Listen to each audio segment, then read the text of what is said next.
Chapter 359. Xiao Xian didn't expect the old man to change his commanding tone.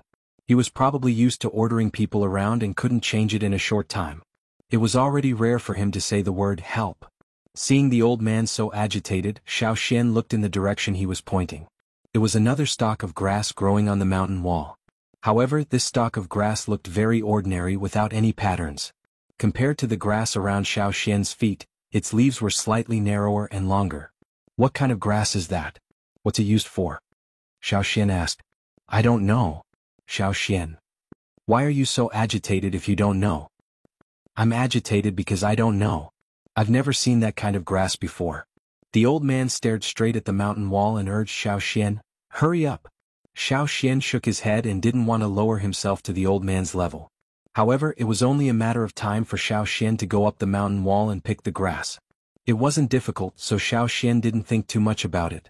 Just like before, Xiao Xian used the old man's knife to dig up the grass and threw it to the old man. Other than some herbs that were often used in the tribe and some recorded plants, Xiao Xian didn't recognize many other plants.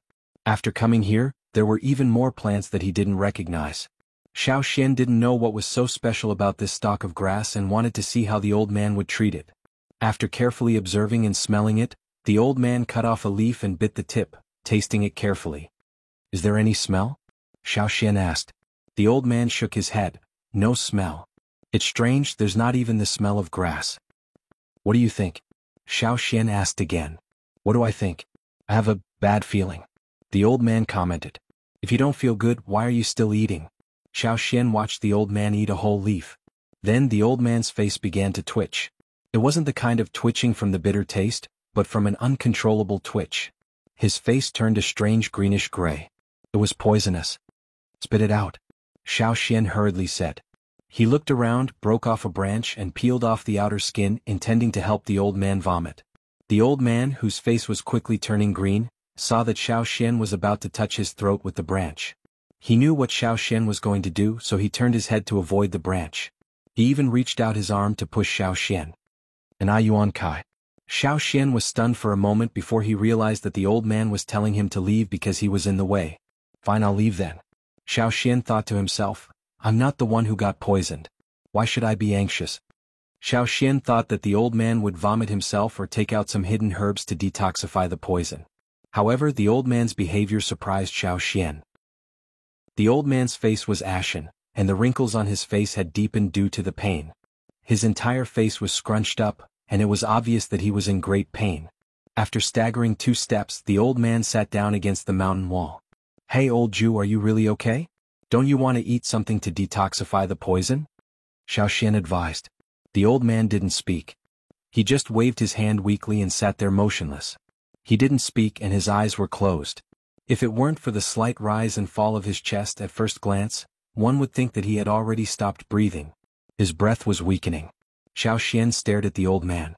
Is this old man looking for death? Eating something he hasn't seen before and not vomiting after eating it. He's just holding back the poison. Isn't he looking for death? Is he tired of living? Suddenly, Xiao Xian noticed that some black veins had appeared on the old man's body. They looked like extended leaves. On his face, arms, and the parts of his body that were exposed outside his clothes, there were these black veins. Totem tattoos? A ball of fire appeared in Xiao Xian's mind. This ball of fire was the source of the old man's strength. However, the difference was that there was a vague shadow in this ball of fire. It looked like a stalk of grass or something else. It couldn't be seen clearly because it was surrounded by the fire. The blue and red flames intertwined. Not only did it not weaken, but it seemed to be burning more and more fiercely. The flames surged and expanded.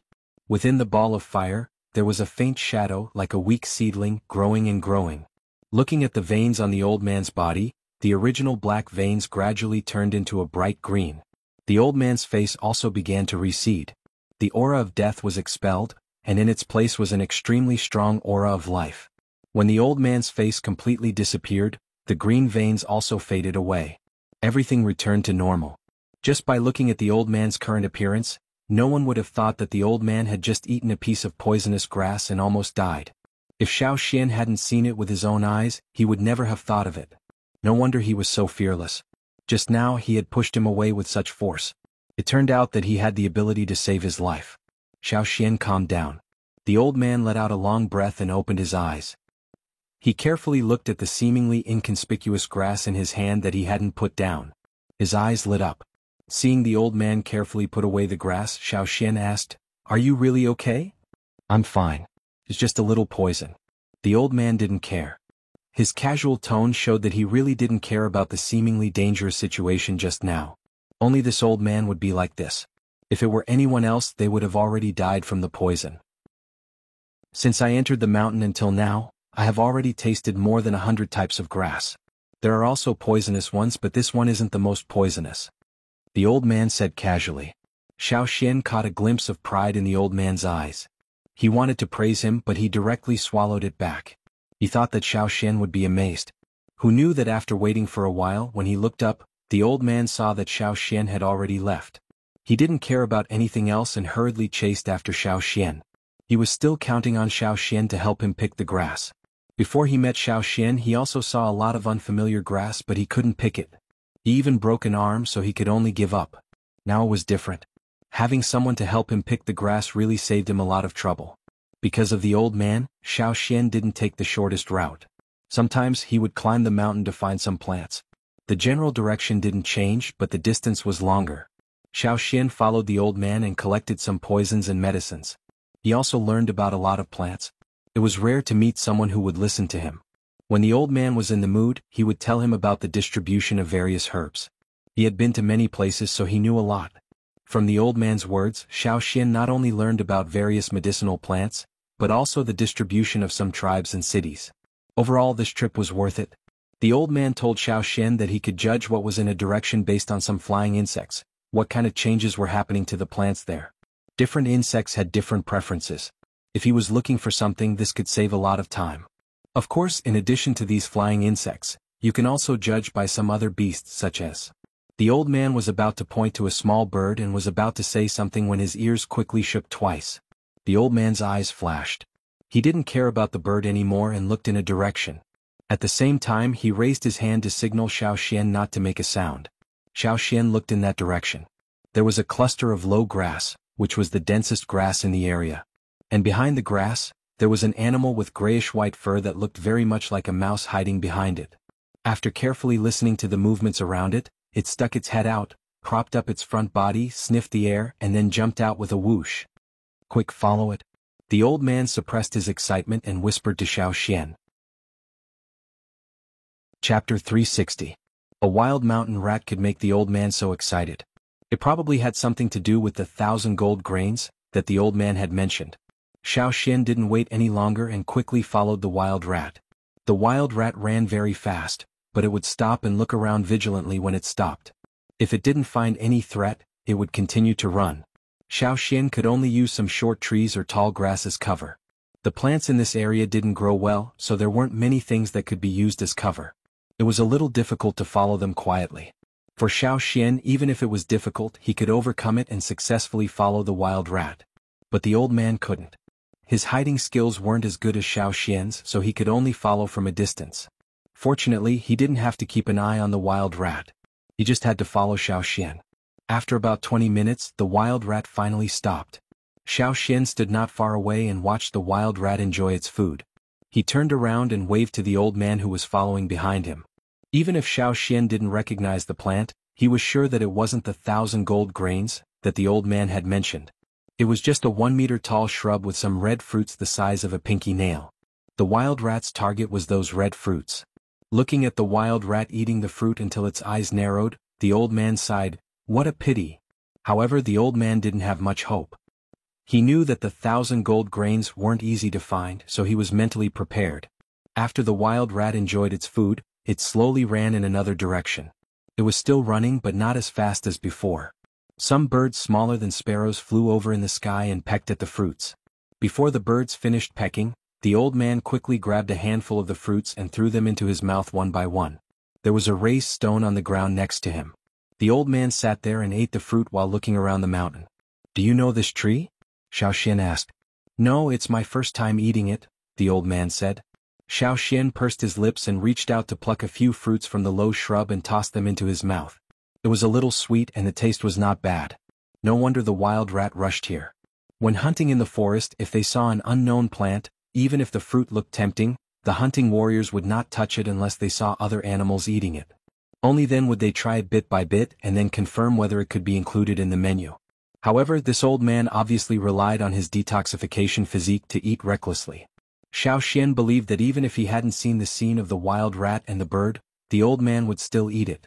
"Old Jew, why do you want to try all kinds of trees and flowers? Using your own body to test the poison?" "That's right. Whether it's poison or medicine with great benefits, we have to try it before we know. There are still many things waiting to be discovered in the future. Our clan has been experimenting countless times since our ancestors. The things that we eat and use are all obtained through taste and body testing. Daggers, baskets, beds, mattresses, pillows, tea, wine, vinegar, sugar, oil, which one of them was not experimented with by our ancestors?" As he spoke, the old man's eyes showed incomparable reverence. He even stopped eating the fruit, and with infinite emotion he said, "Our descendants will inherit the will of our ancestors and shine through the ages. Our achievements will last forever." Xiao Xian watched the old man's spittle flying, impassioned and impassioned. This old man really wanted to carry forward his ancestors' entrepreneurial spirit, pioneering spirit and self-preservation spirit. The old man's biggest goal now was to find the 1,000-grain gold that was once mentioned in the ancestors' notes before he died. "Even if it's just a meeting, I'll be satisfied," the old man said. Since he saw the 1,000-grain gold mentioned in the ancestors' notes, the old man couldn't sleep or eat well, especially now that many places were dry and the harvest of grain crops was poor. Nowadays, not everyone was willing to go hunting. Many people with low abilities and those who advocated comfort were used to digging for food from the ground. Not many people were willing to go to the distant mountains and forests to fight with ferocious beasts.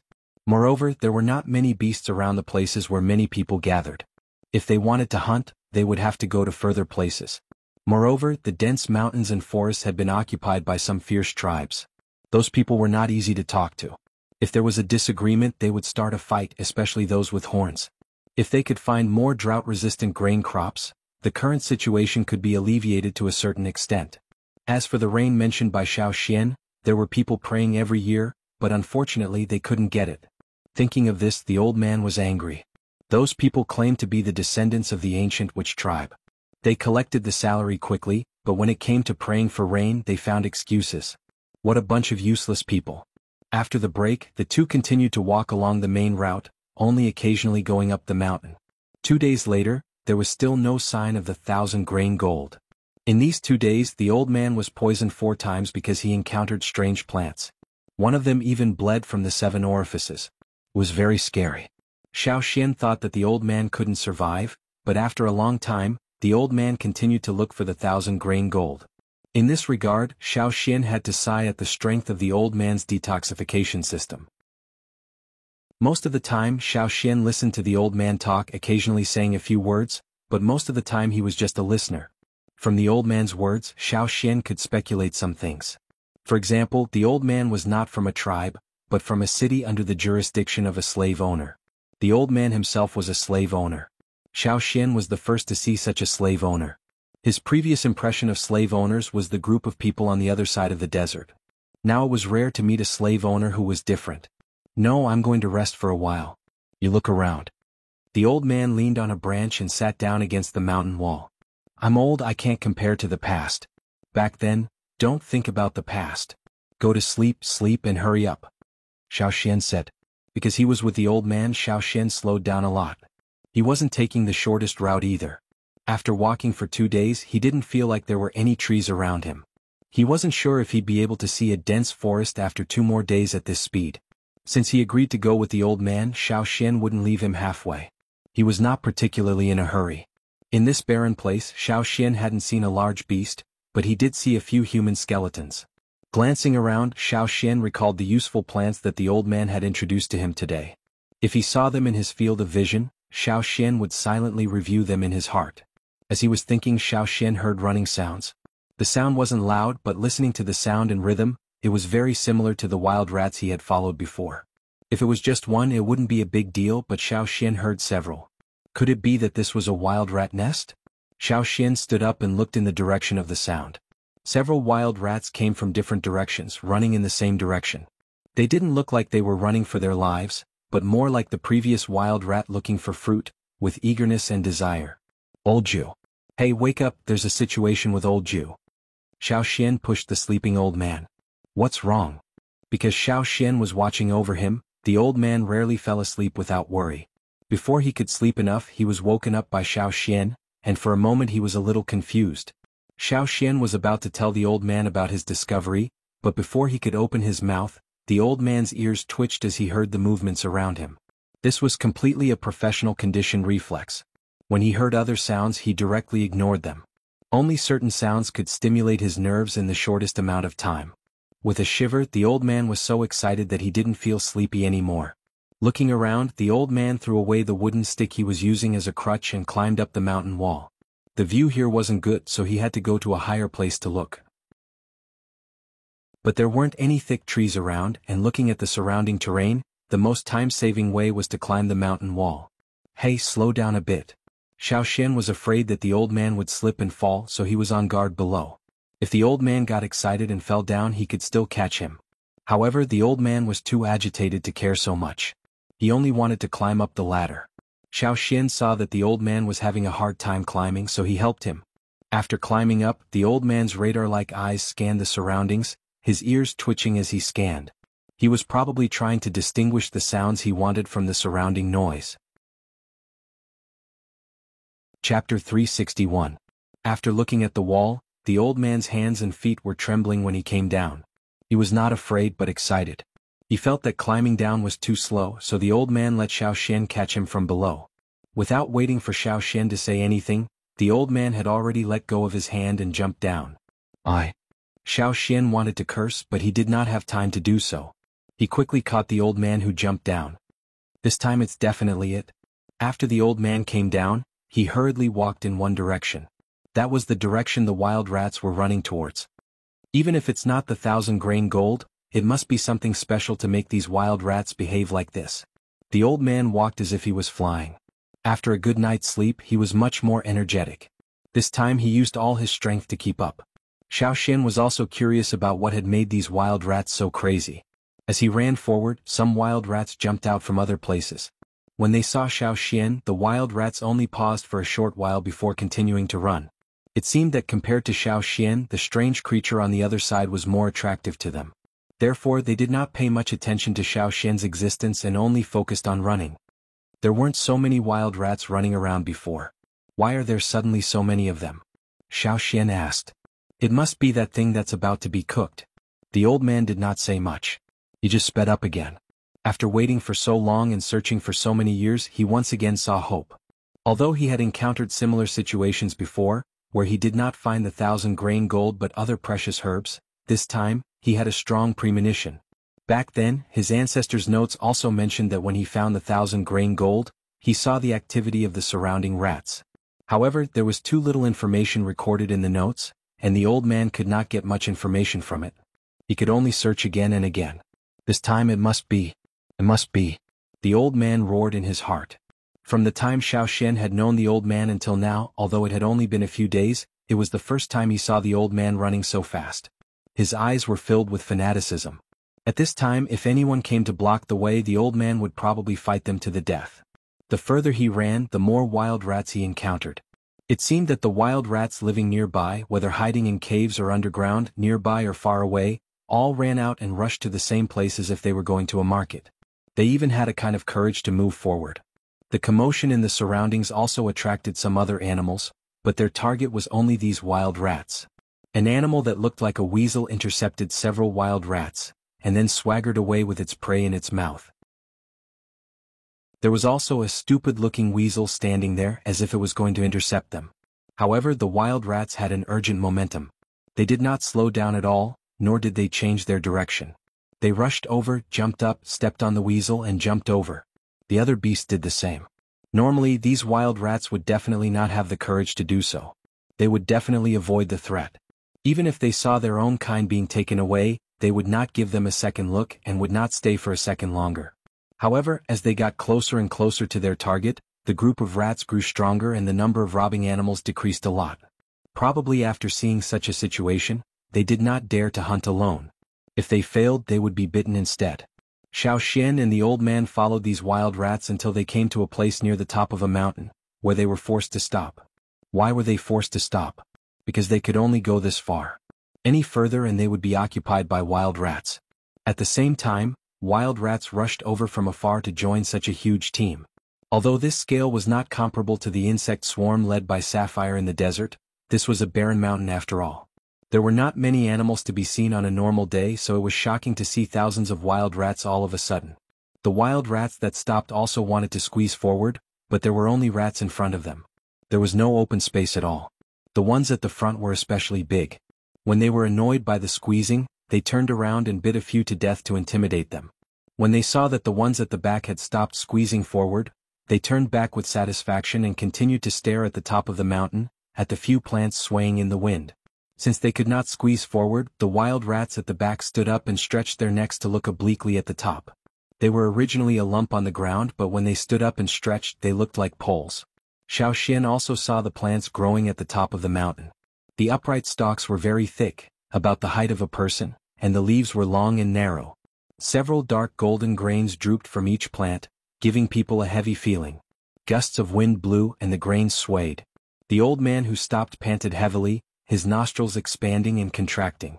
His gaze was fixed on the highest place on the top of the mountain, not moving at all, as if that was the only thing left in the whole world. The fanaticism and excitement in the old man's eyes were rising. His fists hanging by his side were clenched, and he couldn't wait to rush over and dig up those plants and take them away. That's the 1,000 gold grain? Xiao Xian asked in a low voice. Yes, it must be. The old man's throat emitted a suppressed excitement. His whole person seemed to ignore everything around him, immersed in his own world, and became crazy. Found it. I finally found it. Xiao Xian's eyelids twitched a few times, and a bad feeling suddenly rose. Sure enough, the moment the old man laughed loudly, the grayish-white wild rats in front of him turned around and looked at him. Their small eyes emitted a fierce light, especially those closest to the top of the mountain, whose bodies were obviously at least 2 or 3 times larger than the other wild rats. Their eyes were even glowing red, revealing a murderous intent. The few large wild rats at the top of the mountain looked at the swaying dark golden grains, and then turned to look at the old man who was also staring at the grains with burning eyes. They suddenly became angry, stood up, and opened their mouths to make a series of sharp squeaking sounds. Xiao Xian thought to himself, "Oh no." He lifted the old man's clothes, and the totemic power in his body suddenly surged. The magma-like totemic patterns appeared, accompanied by the vibration of the air around him, and shook away the wild rats that jumped over with their mouths open. He exerted strength in his legs and ran down the mountain. Probably because they were concerned about the grains at the top of the mountain, the wild rats didn't dare to chase him down. They were afraid that if they ran away, they wouldn't be able to come back in time to snatch the feast. On the other side, Xiao Xian ran to the mountainside while carrying the old man. Seeing that the wild rats didn't chase after him, he stopped and put the old man down. The old man didn't look at the totemic patterns on Xiao Xian's body. At this time, there was nothing in his eyes except for the few plants at the top of the mountain. His heart was occupied by the dark golden grains. As soon as he was put down, the old man wanted to continue running up the mountain, but Xiao Xian forcibly held him down. "Let go, I want to go there. Those are 1,000 grain gold, do you know 1,000 grain gold?" The old man struggled and shouted. "I don't care if it's 1,000 grain gold or 1,000 grain shit. I only know that it's been taken over by the wild rats. Do you want to feed the wild rats?" Xiao Xian shouted. When the old man heard this, he gradually came back to his senses. He repeated Xiao Xian's words, "Taken over by the wild rats?"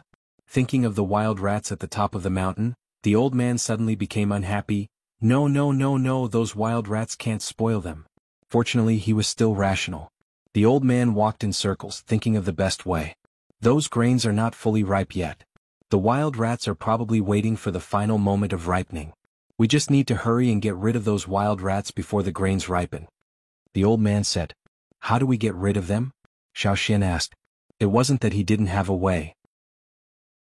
If he forced himself to fight with the group of wild rats, he could do it, but he would have to pay a price. After all, there were too many wild rats, and the few that were closest to the top of the mountain were harder to deal with than the others.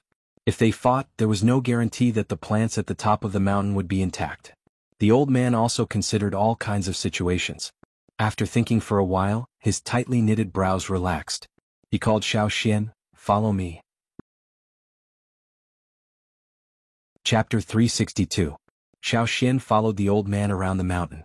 If he saw a plant he needed, the old man would go up and pick it. A short brown bush was cut off by the old man, and a spiral-shaped tree was peeled off. There were also some flowers that Xiao Xian had never seen before. The old man also picked the flowers. "You are going to?" Xiao Xian saw the old man's actions and asked. "Put down that group of wild rats." The old man's tone was stern. For the suspected 1,000-grain gold plants, he was determined to get them. He would never let those wild rats eat the grain. "Poison them?" Xiao Xian asked. There were also a lot of wild rats. If he wanted to poison those wild rats, even if he used herbs, the amount would be very large unless he used a special medicine. However, the old man did not want to directly poison this group of wild rats. They are useful in this barren mountain. If there are more 1,000-grain gold in the future, we may need to rely on them to find it. I can't poison them all. I just want to poison them. The old man's hands were already full. Although there was not much grass growing in every part of the mountain, and there was even less grass to pick, the old man was in a hurry. He was also familiar with the places where some plants might grow. In just a short while his hands were already full. "I'll take it. You continue." Xiao Xian took the grass from the old man's hands. The old man did not insist. When he handed the grass to Xiao Xian he warned, "Be careful, don't touch the cut. It won't be good if the grass juice gets on it. Also, don't get close to smell it. If you pour it in advance, I won't be able to put down all those wild rats." The two quickened their pace. The movement of the wild rats indicated that the grain on the top of the mountain would soon be fully ripe. They had to hurry. Following the old man, Xiao Xian also learned a lot, but not to the extent of the old man's ability to use materials at any time. Because they were in a hurry, the old man would not say much. Xiao Xian could only watch and remember maybe it would be useful in the future. The mountain seemed to be full of short trees and weeds, but for people like the old man, it was actually full of treasures. Whether it was a waste or a treasure, it depended on the person. Some plants alone might not have much ability, but when combined together it was different. What the old man wanted to concoct was a medicine that was a mixture of many kinds of plants. "Okay, that's it." The old man began to take out things to prepare for the production. A small copper cauldron and a few oddly shaped knives were all that was needed to deal with all of this. "Xiao Xian, go to the foot of the mountain and look for more one-line sorrow. Look for those that have a small opening. Don't take those that haven't opened, and don't take those that have opened completely." Old Zhu did not lift his head as he spoke to Xiao Xian. His hands were busy, and he simply had no time to leave, nor could he match Xiao Xian's speed. "Okay." Xiao Xian didn't say much. He knew what kind of plant the old man was talking about. On the way the old man had taught him how to recognize it. Xiao Xian remembered that the align plants mostly grew in the valley between two mountains. He had seen a lot of them when he walked along the narrow part of the valley. The align shrub was not tall enough to reach Xiao Xian's waist. This was the old man's own name for the shrub. Running down the mountain, Xiao Xian looked around and saw align. The so-called align was because when the fruit of this shrub was about to mature, a line would appear on the fruit with a hard shell. Then as the fruit became more and more mature, the line would crack. The wind and sun would dry up the inside of the fruit, leaving only a small core. When the time was right, the cracked fruit would completely open and the core inside would be ejected. Xiao Xian tried it once and was hit by the core ejected from the fruit. It was quite painful. If it weren't for Xiao Xian's thick skin, perhaps his skin would have been broken. Generally, after the fruit of this plant cracked, there would be no other beasts around. In the old man's words, seeing the line on the fruit makes you worried. You can't get close. You'll get hurt if you get close. If it was not plucked properly, it would also stimulate the split fruit to shoot out the core in advance. That was why the old man had demonstrated twice to Xiao Xian, telling him how to pluck the one-line worry correctly.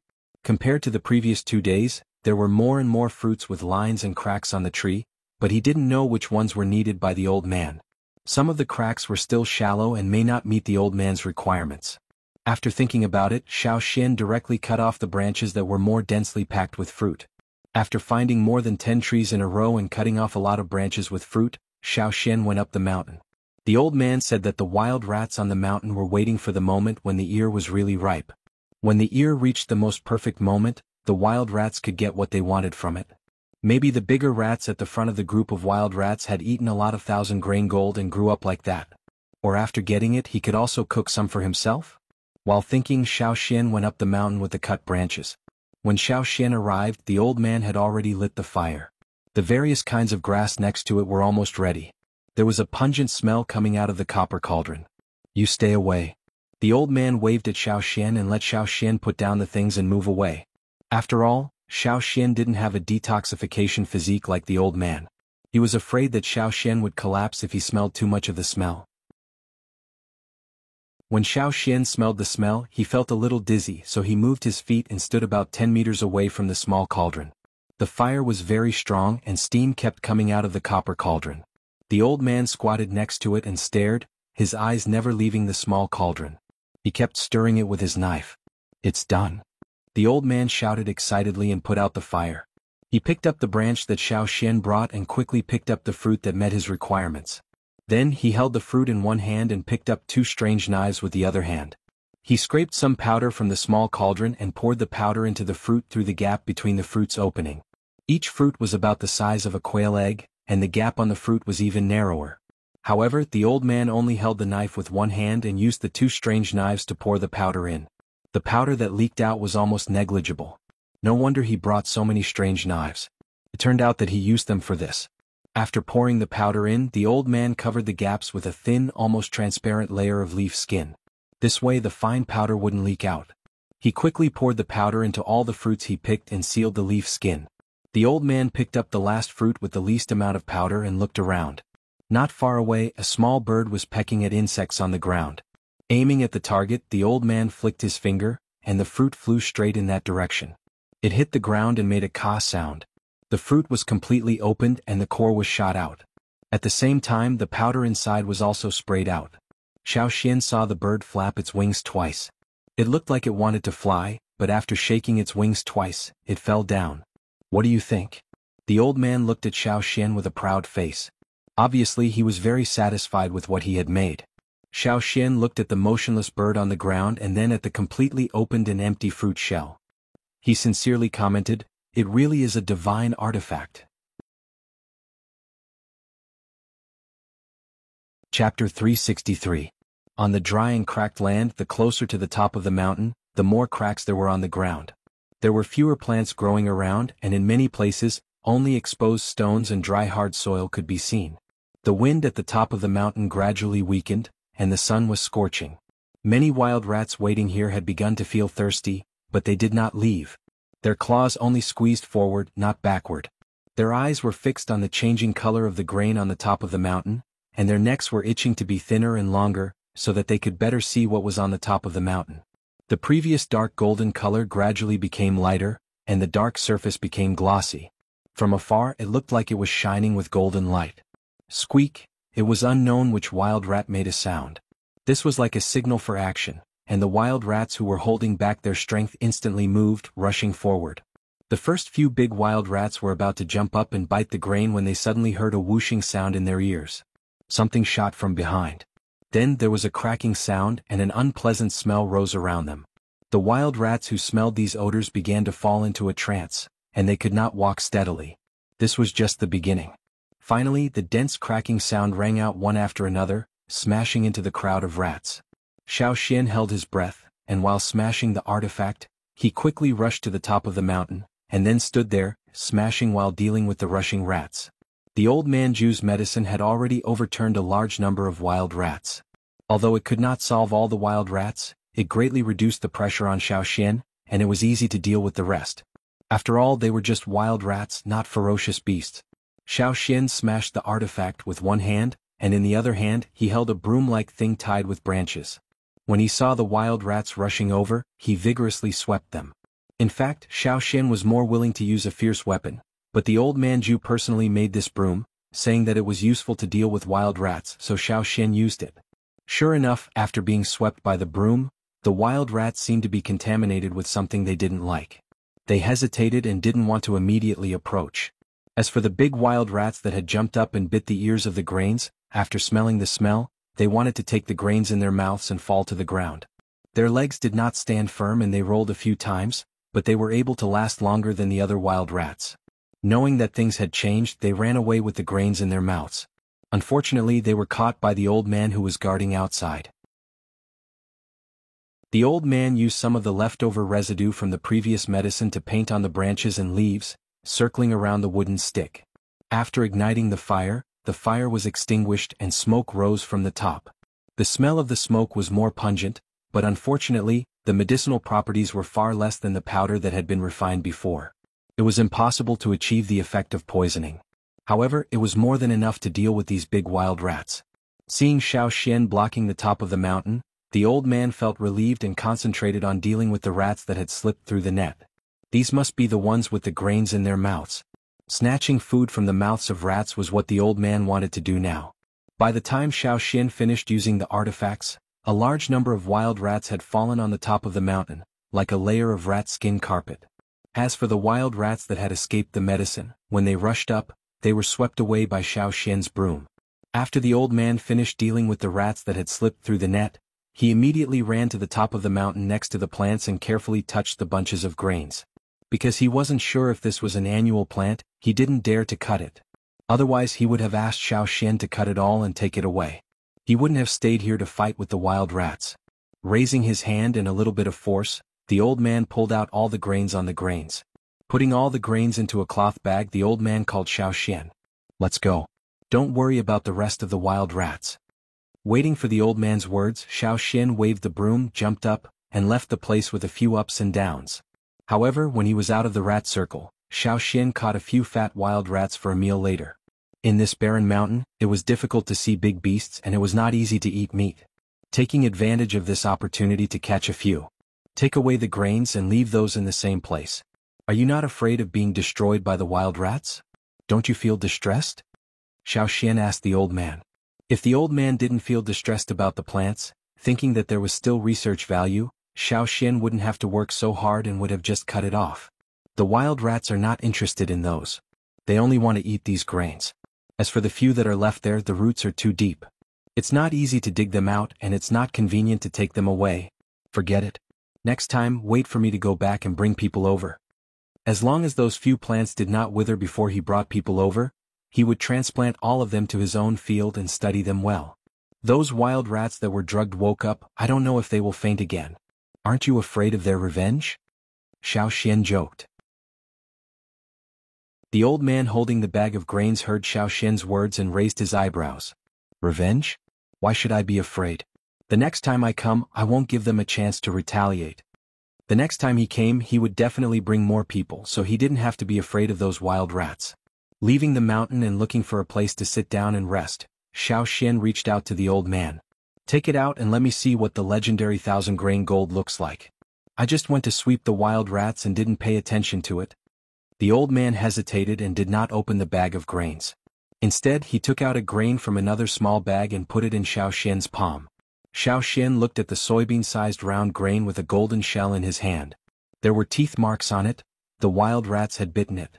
Although it was only so big, he could feel the obvious weight in his hand. It was much heavier than Xiao Xian thought. However, Xiao Xian didn't want to give up on such a broken grain. Anyway, I also have some merit. You're only giving me this? Xiao Xian pinched the broken grain and shook it in front of the old man. What do you want this for? The old man held the thing tightly. Eat. Concise and comprehensive. Hearing this, the old man's eyebrows almost stood up. Eat? Aren't these planted for eating? But we haven't started to plant a lot of them yet. These intact ones can only be used as seeds, they can't be eaten. The old man's attitude was very firm. Well, you give me some. I'll go back to the tribe later and plant them. Seeing the old man still want to say something, Xiao Xian added, even if I don't know how to plant them, there must be people in our tribe who know. Don't be stingy. Come on, let's divide. Anyway, there are thousands of grains. There are so many on the top of the mountain. Even if the wild rats took some, we can still get tens of thousands of grains. Let's divide it half and half. Half and half. The old man stared. Impossible, absolutely impossible. I can give you other things, but I can't give you so much of this. Well, half and half, 3,000 grains. Xiao Xian said. The old man held his breath and didn't say anything. Only the wrinkled skin on his old face twitched, as if he was trying his best to endure. In the end, the old man only gave Xiao Xian 1,000 grains. He still looked like he was cutting his own flesh. Every time he counted a grain, his heart would tremble and his liver would tremble. It was as if he had already foreseen the end of these grains being wasted into Xiao Xian's stomach. If it weren't for you helping me, I wouldn't have given you a single grain. The old man said with a bitter face. Hey, don't be so negative. Maybe you can't grow it, but I can grow it instead? Xiao Xian said. The old man just kept shaking his head. He didn't believe it anyway. Chapter 364. The old man may not have said much about other things, but the things he cared about were limited. 1,000 gold grains was one of them, and it occupied a large part of the old man's heart. You could tell just by looking at how much effort he had put in to come all the way to this desolate land to find it. If Xiao Xian wanted more, no matter what he said, even if they fought, the old man would rather die than agree. 1,000 pills was his last concession. I said I would use other things to make up for it. I don't have much on hand right now, so I can't give it to you. How about this? If you have time in the future, go to the royal city, say my name, and I'll give you whatever you want. The old man said as he handed Xiao Xian a small curved copper knife that looked like a small sickle. This is for you. If you go to the royal city, you can take this and let someone take you to me. Royal city? Xiao Xian was stunned. He raised his head and took the knife, looking at the old man. What is your full name? I am Jiju. Ji? Xiao Xian had heard of it before. That was the surname Wang. Many of the noble slave owners in the royal city had the surname Ji. They were the slave owners who owned the most land. The Ji royal family was also transformed from the people of the former Ji tribe. Later, the Ji tribe gathered all the other 5 major tribes, and Ji was the surname used by the people of the Ji tribe. A long time ago on this land, the people of the tribe discovered another way to use the fire seed. Some of the tribesmen became slave owners and built cities, while the other maintained the appearance of a tribe. Do you always enslave a lot of slaves? Xiao Xian asked as he put the grains that Jiju handed over into the animal skin bag. Since he was the slave owner with the largest land, there should be a lot of slaves working under him. But Jiju's answer was not so. There are a lot of slaves. After all, I have a lot of land, so I have to let people take care of it. But I only enslave 1 slave. When Jiju said this, his face was full of pride. The difference between ordinary slaves and enslaved slaves was similar to the difference between wild beasts raised by Yinjiao tribes and engraved wild beasts. Xiao Xian had heard about this on the way, so he wasn't too surprised. He was just a little surprised that Jiju had only enslaved 1 slave. That must be a very powerful slave, Xiao Xian said. Of course Huang Didi is a very good slave. He can help me look after the fields. Speaking of this, Jiju missed his slave a little. Yellow Earth? Why did you give him that name? Xiao Xian asked. That's a pretty good name. I came up with it myself. Jiju disagreed with Xiao Xian's question. Also, who said that Huang Tudi is human? Then what is it? Xiao Xian was really curious now. Such an old slave owner had only enslaved 1 slave, and that only slave was not human. Jiju said proudly, Mu, Xiao Xian. Mu. Bull? Yes. Do you think this slave is particularly good? I enslaved it when it was just a little bit. It's in charge of a large field in my hands. Jiju's old face was blooming. If I have the chance, I'd like to see it for myself, Xiao Xian said. Speaking of his own slave, the old man's depression dissipated a lot. He thought he had a good eye, and the smile on his face did not stop. His attention shifted from the 1,000 grain gold to his bull, and Jiju said a lot. Let me tell you, Xiao Xian, if you want to enslave slaves in the future, you have to pay attention to the first slave because the first slave is most likely to be the most loyal one, and also the one with the closest connection to your consciousness. No matter how good the other slaves are, they will always be a little worse. This is the commonality of slavery. That's why we slave owners are very careful when choosing the first slave. Some people even don't enslave slaves until they're middle-aged because they can't find a satisfactory slave. Jiju also brought up the topic of slavery. Seeing how Xiao Xian helped him so much, and because he found a plant suspected to be the 1,000 grain gold, he was in a good mood, so he told Xiao Xian all this. In fact, many slave owners know this, but you tribesmen may not. Of course, you tribesmen don't have much interest in enslaving slaves, and the success rate of enslavement is not high. You can't master the trick, Jiju said. Hearing Jiju's words, Xiao Xian's expression was strange. He asked, the first slave you enslave, is it very important? Very important. Jiju said with certainty. You have to choose carefully? Xiao Xian asked again. Yes. You can't enslave it casually? Nonsense. Jiju worriedly warned Xiao Xian, how can you enslave it casually? Our ancestors didn't know that the first slave was the most special, so they didn't pay attention to it. As a result, there were many slaves who betrayed their masters. Because of this, the slaves' characteristics and strengths were scattered, and they weren't loyal enough. Their consciousness wasn't connected tightly enough. That's why the most important thing about slaves is quality, not quantity, especially the first slave. Knowing that the situation here was different from the desert, Xiao Xian didn't ask much. But the first slave? He was too embarrassed to tell Jiju that he actually already had a slave. His first slave was a beetle that pushed a dung ball, and he enslaved it as an experiment. No wonder the blue beetle was so loyal. Xiao Xian could clearly feel the beetle's current state. Although he didn't know what it was doing now, he was sure that Sapphire was living well and strong. Xiao Xian didn't need to worry too much. After talking for a long time, Jiju realized that tribesmen weren't necessarily interested in enslavement. Many tribesmen were generally xenophobic, especially those from the larger tribes.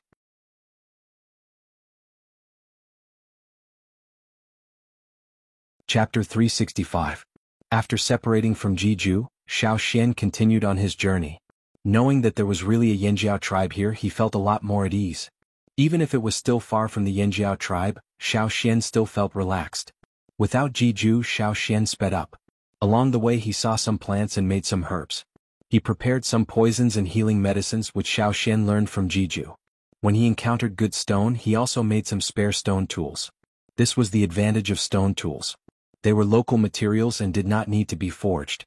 Xiao Xian also made a pot the size of a basin. Of course, it was much deeper than a basin. It was used to boil soup and decoct medicine. There were 2 ears on both sides of the stone pot. After the stone pot was used, the straw rope was threaded through the 2 ears, and then carried on his back. He could take the pot with him whenever he wanted. This dry mountain range was really big. Xiao Xian gradually saw dense grassland on the 4th day after separating from Jiju. After passing the mountain range, the terrain became flat. Looking around, there was a vast grassland. He did not know if it was because of the season or because there was little rain here, but although there was a lot of grass on the ground, it was still dry. Trees suitable for the grassland environment were piled together or isolated in the middle of an empty grassland. This was also a major feature of the grassland here. There was also a river on the grassland, but it was not very big. Along the curved river bank, there were some unknown trees in a corridor on both sides. Compared to the vast grassland, there were not many trees growing here. The grass was rich and varied. Even if Xiao Xian knew a lot of forest grass from Jiju, there were still many unfamiliar things here. Xiao Xian did not have Jiju's detoxification constitution and did not dare to eat carelessly. Even when he was resting, he would choose carefully. Although it looked like an ordinary grassland, there were many hidden dangers. Sometimes, an inconspicuous blade of grass could take a person's life. When they saw Xiao Xian, the bison on the periphery stomped their strong hooves. Their thick and powerful limbs and iron hooves stepped on the grass like iron, easily stomped a hoof-shaped pit. They were demonstrating and warning Xiao Xian. A predator in the shape of a lion was hiding behind the dry shrubs. When it saw this scene, it reluctantly looked away from the herd and shifted its gaze to Xiao Xian. However, when it met Xiao Xian's gaze, the fur on its back stood on end. Its intuition told it to avoid this seemingly insignificant human. In the end, it decided to continue guarding the herd and wait for the right time to attack. Xiao Xian created a suitable hunting opportunity for the big cat. First, he threw some pungent herbs into the herd, causing the herd to become restless. Then he seized the opportunity to kill a bison and ran away with the bull on his shoulder. The big cat hiding behind the shrubs also took advantage of the opportunity to take advantage of the situation. After eating some of the roasted beef, Xiao Xian took out the stone pot and went to the river to scoop some water. After some thought, he added some 1,000-grain gold. Most of the 1,000-grain gold that he threw into the pot were incomplete grains that had been bitten by wild rats from Jiju. In Jiju's words, these grains did not have a high chance of surviving, but they could be eaten. Xiao Xian did not mind that the grains had been bitten by wild rats. After peeling the shells, he threw the golden grains into the pot and boiled them a little. Although there were too few grains compared to the pot of water, the boiled soup was a little turbid yellow. It had a faint fragrance and was very tempting. After eating too much meat, drinking this pot of soup was a good enjoyment. The cooked grains were soft and sticky in the mouth and tasted good. After drinking the soup, Xiao Xian felt much better. No wonder Jiju did not like the meat of wild animals. Eating this was indeed much better than eating wild animals. However, no matter how good it was for the body, Xiao Xian only had 1,000 grains on hand. 1,000 grains, although it sounded like a lot, when put together it was only a little. Xiao Xian said that he wanted to try growing 1,000-grain gold. He was not joking. He really had this idea. If it was successful, when he went back to the other side of the sea in the future, he could bring a batch back to improve the lives of his tribe. After eating and resting, Xiao Xian put on his equipment and continued on his journey. The terrain of the grassland was slightly undulating. Sometimes there were raised hills in the wilderness and occasionally there were some ant nests. 7 days after Xiao Xian stepped into the grassland, under the clear sky, a few people were galloping on the grassland. Their tamed horses kicked up a trail of dust as they galloped on the dry grassland. Those people were probably having a competition. When they galloped on their horses, there was a fierce atmosphere of a duel. The people on the horses were wearing clothes sewn from a combination of fur and cloth. Their long hair was not cut short and was tied into several small braids. Both men and women had similar hairstyles. There were also some patterns drawn on their faces with paint. Xiao Xian carried 2 roasted bison thighs and a large stone pot on his back. His footsteps were light as he walked on the grassland. Compared to the fast galloping and tense atmosphere on the other side, Xiao Xian, who appeared as a stranger, seemed particularly leisurely. This abrupt style made the rider unable to ignore him. The young man at the front reined in his horse when he got close to Xiao Xian. When the people behind him saw this, they also stopped and looked at Xiao Xian with scrutinizing eyes. 2 of the young men gripped the daggers at their waists and pulled some out. Others put their hands on the knives hanging by the side of their horses. After the leader swept his gaze over Xiao Xian, his eyes became more cautious. However, his face was not as serious as before. With a smile, he asked Xiao Xian where he came from. Seeing the leader like this, the others looked at each other and changed their expressions. The young man who had touched the knife quietly moved his hand away. The one who pulled out the dagger put it back in the leather sheath at their waists. Their eyes paused for a moment on Xiao Xian's extremely special necklace. Then, like the others, they smiled at Xiao Xian, revealing their white teeth. The necklace around Xiao Xian's neck was actually made of bison horns and the fangs and claws of other predatory animals. For this group of people, a person who could hunt these grassland beasts and carry so much weight and still travel so easily was enough to make them think twice before making a move. Although this group of people had a friendly smile when they talked to Xiao Xian, that was because they thought Xiao Xian was not someone to be trifled with. If they were not to be trifled with, they would not trifle with them. If they were easy to bully, they would rob them and kill them. Bullying the weak and fearing the strong, the law of the jungle existed at all times in such a primitive environment. This was also the reason why Xiao Xian had made a necklace out of souvenirs from his hunts. After chatting with these people for a while, Xiao Xian did not directly tell them which tribe he was from. He only said that he had come back from an adventure and could not remember the way. He only asked about the surrounding terrain and gave them a cow's leg as a reward. These people's tribe was nearby, so they were familiar with the area. After receiving Xiao Xian's cow's leg, they heard from Xiao Xian that their tribe was deep in the dense forest. Since they had nothing to do, they pointed the way for Xiao Xian and even freed a horse for Xiao Xian to take Xiao Xian there. Although they had not been to further places and had only been active in the grassland area near their tribe, they had heard from their elders about the dense forest. When they became stronger, they would have the opportunity to be taken out, so they still knew some of the necessary geographical directions. Go straight from here and cross a few more mountains. You should be able to see it, the young leader said. They could only lead the way up to here and could not go any further. It would be dangerous if they went further. Then they looked at Xiao Xian, who was of the same age as them. He was able to travel on this dangerous grassland alone and was still alive and well. Those who were slightly dissatisfied with him before could only bear with it. Thank you. After riding for a while, Xiao Xian dismounted and thanked them. Then he put on his equipment and continued on. After walking through the grassland and crossing a mountain range, he finally saw the scenery he was looking for. Standing high on the mountain, Xiao Xian looked at the dense greenery in the distance and breathed in the moist air. He threw the stone pot on his back and went down the mountain. Chapter 366. After crossing the mountain range, Xiao Xian could clearly feel the difference in climate. There were 2 completely different climates on both sides of the mountain range. It was as if the humidity and rain on this side were all blocked, preventing them from reaching the dry grassland on the other side of the mountain range. The further down he went, the more familiar Xiao Xian felt. This was his first time here, but this kind of environment always reminded him of the forest in his hunting grounds. Whether it was the forest on the other side of the river where the Yanjiao tribe was originally located, or the forest with ferocious beasts after returning to his homeland, they were all like this. As far as the eye could see, everything was green. It was a place full of vitality and danger. Xiao Xian's excitement was faintly overjoyed. He didn't know if it was because he was in a familiar environment, or because he was getting closer and closer to the Yanjiao tribe that he had been separated from for nearly 1,000 years. As he walked down the mountain, Xiao Xian threw away the exaggerated necklace made of beast claws and ox horns that he was wearing around his neck. He had already used up all the weapons he could use, and the necklace was just a trophy he had obtained from hunting. He also threw away the stone pot on his back that he used to boil soup. At this time it was no longer a pretense but a burden. In a place like the mountain forest he had to be more careful. He had to be as light as possible so that it was easier to hide and avoid. It had been more than half a year since Xiao Xian entered the desert. It was the first time he had been in such a mountain forest in such a long time. Taking a deep breath, Xiao Xian was surrounded by the moist smell of vegetation. He could hear the sounds of various birds, beasts and insects. He lightened his footsteps and integrated himself into this new environment step by step.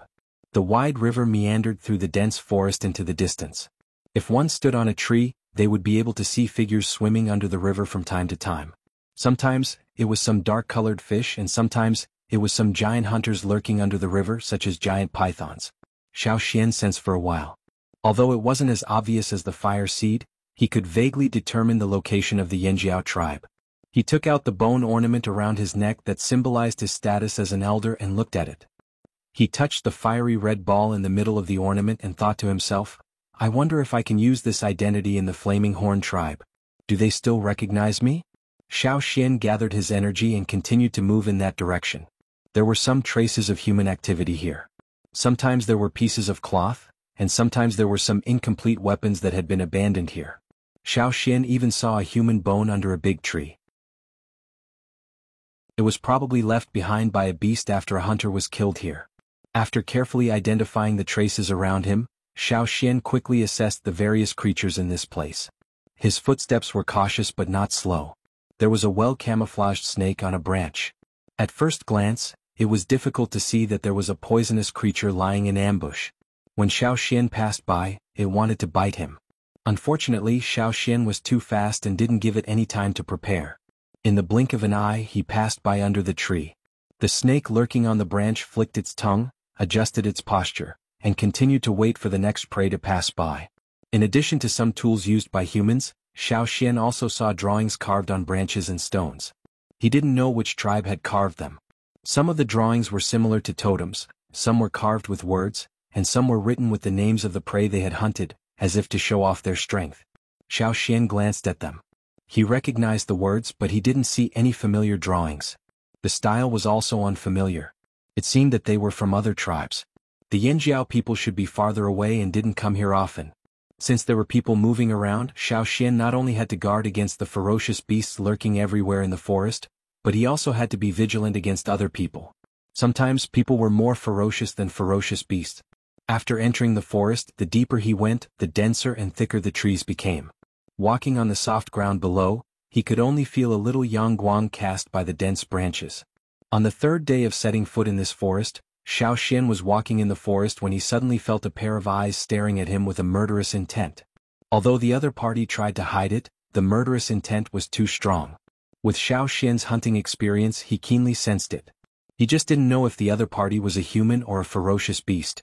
Since the other party didn't move for the time being, Xiao Xian didn't take the initiative to attack. Instead, he continued to walk forward, wanting to see how the owner of the eyes hiding in the dark would act. Picking up his pace, Xiao Xian shuttled through the forest.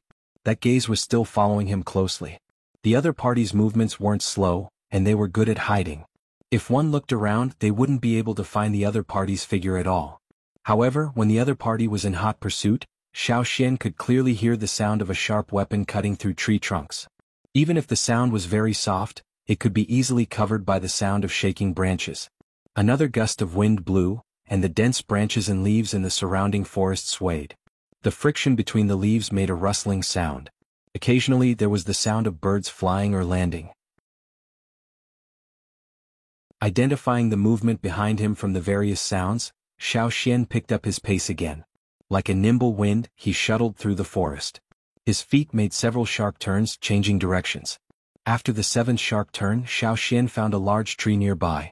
With a leap, he nimbly leaped up the tree and hid in the dense foliage. There were some flying insects resting on the tree. A colorful insect was resting on the treetop. Xiao Xian's sudden jump scared it so much that it almost rolled off the leaves. Behind Xiao Xian, a slender figure shot towards Xiao Xian like an arrow through an unnoticeable crack in the rough bark. If this kind of insect bit a person, it would drill straight into the person's body. Xiao Xian didn't even turn his head. He casually snapped off a branch and threw it at the insect. The branch had a sharp edge and it directly nailed the insect to the thick bark. The insect that was nailed to the bark twisted its body, as if trying to break free from the fate of being nailed to the tree, but it was powerless. Xiao Xian didn't even look at the insect. His ears carefully listened to the small cutting sounds that were quickly approaching. His eyes were fixed in the direction of the sound. A brown figure flashed like a shadow. When it passed by a tree, it paused for a moment and then left at an even faster speed. As if sensing that Xiao Xian was deliberately hiding, the brown figure suddenly circled around a tree when it was about to reach the tree that Xiao Xian was at. Then it disappeared behind the tree. Xiao Xian frowned slightly. His eyes were fixed in that direction, but his attention was focused on his surroundings. The other party was indeed watching him. He was also very smart, sharp and very good at hiding. Xiao Xian clenched the black dagger in his hand and focused. A figure suddenly circled around the tree trunk behind Xiao Xian. A sharp cold light burst out, neatly cutting through the branches and leaves in front of it. A threatening murderous aura instantly filled the small space in the tree. With a cruel intent, the sharp light drew an arc and swept directly toward Xiao Xian. Chapter 367. Xiao Xian immediately jumped away from the tree the moment his opponent appeared. This opponent was not suited for close combat. If he got too close, Xiao Xian would only be at a disadvantage. His opponent was agile and had a natural advantage. It was a strange-looking animal. It looked like a brown monkey, but it was not. Its limbs were long and agile and its feet and toes were long. Its claws were as sharp as sickles and could be retracted into its toes like a cat. When it waved its arms, it looked like a whip with a blade attached to its front end. When it moved stealthily, it would retract its claws and move stealthily. When it waved its claws at Xiao Xian, the ferocity in its eyes and the fangs in its mouth showed that this ferocious animal was in a state of resentment. It did not look like it was facing its prey but more like it was facing its enemy. This made Xiao Xian very puzzled. This animal was very smart. It was not big but it was a real dire beast. The emotion in its eyes was too strong. Xiao Xian could not ignore it even if he wanted to. It was his first time in this place and he did not know how he had offended it. As he came down from the tree, the sharp edges behind him closed in. Amidst the threatening murderous aura, the cold gleam of the sharp claws was like an angry slaughterer waving the scythe of the Grim Reaper, eager to reap all life. The dense intertwining of claws made Xiao Xian unable to find a good opportunity to counterattack. Xiao Xian stomped his feet on the ground and left his original position, leaving a pit in the ground. The surrounding soft soil and leaves splashed up, turning into debris as the claws approached. Xiao Xian quickly ran through the dense forest. The pursuer behind him was still in a strong mood, and it could not wait to pounce on him. Xiao Xian was already very fast, but this time his opponent had no intention of hiding. It also gave chase and Xiao Xian did not leave it far behind. It was agile, fast and every strike carried a strong murderous aura. Its claws were many, long and sharp. It was also very clever. It seemed to be familiar with humans. What was the best way to deal with such a ferocious beast? There seemed to be a tense atmosphere in the dense forest because of this chase. The other beasts did not intend to intervene, and they could not keep up with the speed of the two. The sound of tree trunks being cut rang out again. The ferocious beast was using the tree trunks to increase its speed. The louder the sound of tree trunks being cut, the greater the force used by the other party. It was still accelerating. He was probably annoyed by Xiao Xian running around and couldn't wait any longer.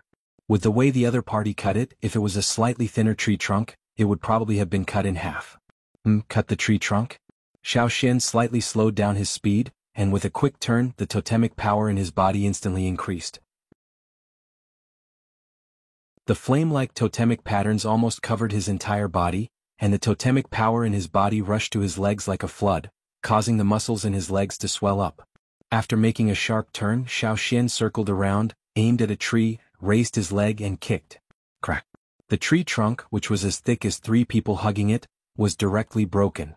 The broken tree trunk crashed directly into the brown ferocious beast that was chasing after him. The ferocious beast that was chasing closely did not expect Xiao Xian to do this. Originally, when Xiao Xian slowed down, it had almost caught up. Its claws were already itching for blood, as if it could drink it in the next moment. However, it was greeted with such a ferocious attack. Bang! The brown figure was sent flying by the broken tree trunk, and smashed into the trunk of another tree, letting out a sharp cry. However, although this ferocious beast looked thin, it was still a ferocious beast. Its body was strong, and although it was painful to be hit like this, it was not fatal. It was still a long way from being seriously injured. Xiao Xian wanted to follow up with another attack, but the ferocious beast's reaction was very fast. When it fell from the tree trunk, its front limbs were like soft whips, and it swayed its body to avoid a direct collision with Xiao Xian. The ferocious beast that fell into the grass and retreated a few steps landed on all fours. Its body was tense, and its eyes that were staring at Xiao Xian flashed with a dark light. It seemed to be thinking of something, or perhaps it was weighing the current situation. Just when Xiao Xian thought that it would attack again, he found that the ferocious beast gave up on colliding with him and turned to leave. This was the decision it made after weighing the pros and cons. Perhaps it realized that Xiao Xian was not an easy person to deal with. However, it was too late to leave now. Xiao Xian would not let go of the ferocious beast that attacked him. This time the roles of the pursuer were reversed. The party that was originally chasing was now eager to escape, and the party that was being chased became the hunter. Crack, crack, crack. From time to time, the sound of tree trunks being kicked could be heard in the forest. Some of the birds resting in the trees were startled and flew away. The originally quiet forest became restless. The ferocious beasts that were walking in that direction twitched their ears, turned around and left. They did not want to encounter such a barbaric and violent method. Anyway, they were not the unlucky ones, so they would not get involved. The tree trunks that were constantly being kicked off did not directly hit the target every time, but even if they did not hit the target, they still brought some obstruction to the brown ferocious beast. At this time, the ferocious beast was very regretful of provoking this person. It originally only wanted to vent its anger on this person, but it did not expect to hit an iron plate. It had never been afraid of close combat with humans, and it thought that it could still deal with them. Especially when the other party was young and alone, it would be easier to deal with. However, when it encountered a person who directly used a tree trunk as a weapon, no matter how sharp its claws were, it could not cut through such a thick trunk in one go. It was certain that it would be smashed if it could not dodge. Its mind was in a mess, and it could not make the most correct response in the first place. The more chaotic it was, the more it would be smashed. In the forest, Xiao Xian had caught up with the ferocious beast at some point, and he was even a bit ahead of it. Crack. Another tree trunk was kicked off, and the timing was very accurate. It directly hit the ferocious beast from the side. The thick tree trunk with the smell of moss brought a strong wind, as if it was going to blow away everything in its path. The ferocious beast that was hit let out a painful cry again and fell to the ground. The ferocious beast that was hit by the tree trunks did not immediately get up this time. It was hit a little hard. Seeing that the ferocious beast wanted to escape, Xiao Xian picked up the fallen tree trunk next to him and used it as a club to sweep it over. Bang! The ferocious beast that had just stood up was hit again. The ferocious beast that fell to the ground let out a scream. It was no longer the ferocious roar from before, but a series of short cries. Coupled with the pitiful emotion in its eyes, it seemed to be begging for mercy. It even retracted its claws, hugged its head and curled up there, screaming at Xiao Xian. Seeing this, Xiao Xian threw away the thick tree trunk, pulled a long vine from a tree and tied it up. Before the ferocious beast could react, the vine knot had already wrapped around its body. Its whip-like limbs were tied up, and even if it reached out with its claws, it could not immediately cut off all the vines. After tying it up, Xiao Xian grabbed it by the neck and lifted it up. Feeling the 5 fingers around its throat tighten, the ferocious beast with brown fur found it more and more difficult to breathe. It was injured, and with its neck strangled, it was already somewhat powerless. It struggled to move its bound limbs, but it was useless. Lifting the ferocious beast, Xiao Xian wanted to figure out why this ferocious beast was so hostile towards him. Suddenly his ears twitched. He heard a few rapid footsteps approaching. It was probably the commotion just now that had attracted them. Were they from the nearby tribes? Or was it someone else? These people came quickly. Every one of them was burly and their steps were hurried. Obviously they did not expect to see other tribesmen here. The 5 of them stopped when they got close. When they saw the ferocious beast in Xiao Xian's hands, one of them wanted to say something, but was stopped by his companion. Xiao Xian's back was facing them, so the 5 of them could not see Xiao Xian's face clearly. Moreover, Xiao Xian was wearing a cotton garment. To prevent poisonous insects from the forest, Xiao Xian had added some animal skin. Although the cloth and animal skin were somewhat worn out, they blocked most of the totemic tattoos on his arms and legs so the 5 of them could not see clearly. The 5 of them looked at each other and the most stable of them stepped forward. Just as he was about to say something, Xiao Xian had already turned around. Seeing the totemic tattoos on Xiao Xian's face that had not yet disappeared, the person who was about to speak was stunned. The corners of his eyes twitched, and the other's eyes almost popped out of their sockets. They were roaring in their hearts. Holy shit, how could there be Yanjiao people here?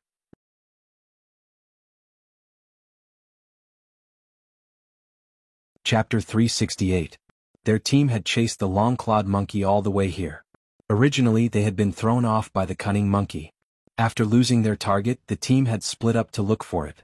The 5 of them had rushed over because they had suddenly heard the movement here. Especially when they heard the long-clawed monkey's cry, they already knew that someone had intercepted the long-clawed monkey. Naturally, they were anxious, but they never thought that the ones who had intercepted their target would be Yanjiao people. They had clearly determined that there were no Yanjiao people following them. This time they had been closely guarded from beginning to end.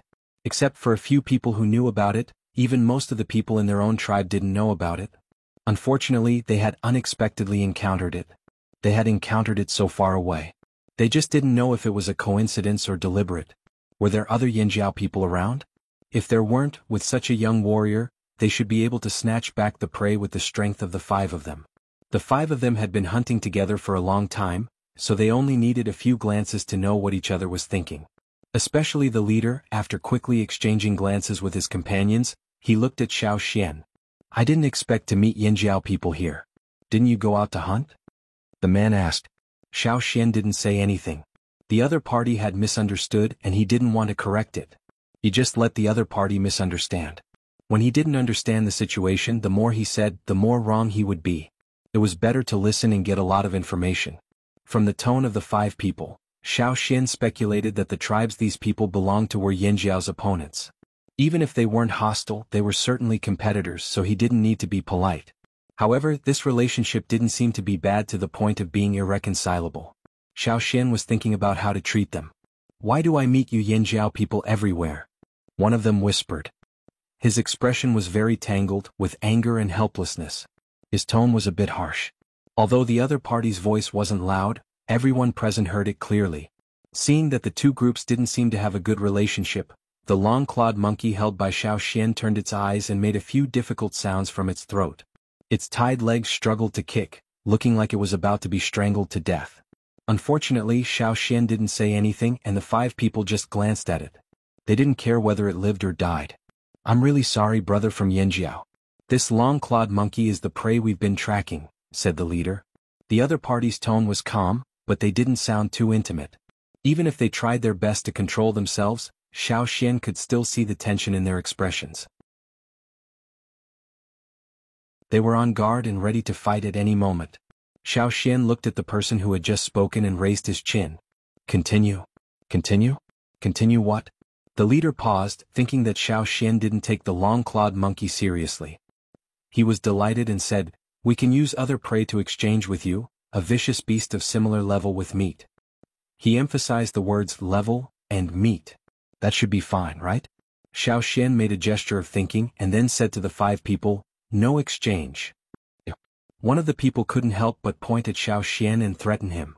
So what if you're more powerful? You're only 1 person and we have 5. In any case, most of the people from Yanjiao should be hunting at this time. This person must have snuck out to play by himself. He actually ran so far. Could it be that he deliberately followed them? No matter what the other party thought, Xiao Xian's expression didn't change in the slightest because of the other party's threat. He said, the 5 of you didn't catch it. You're really capable.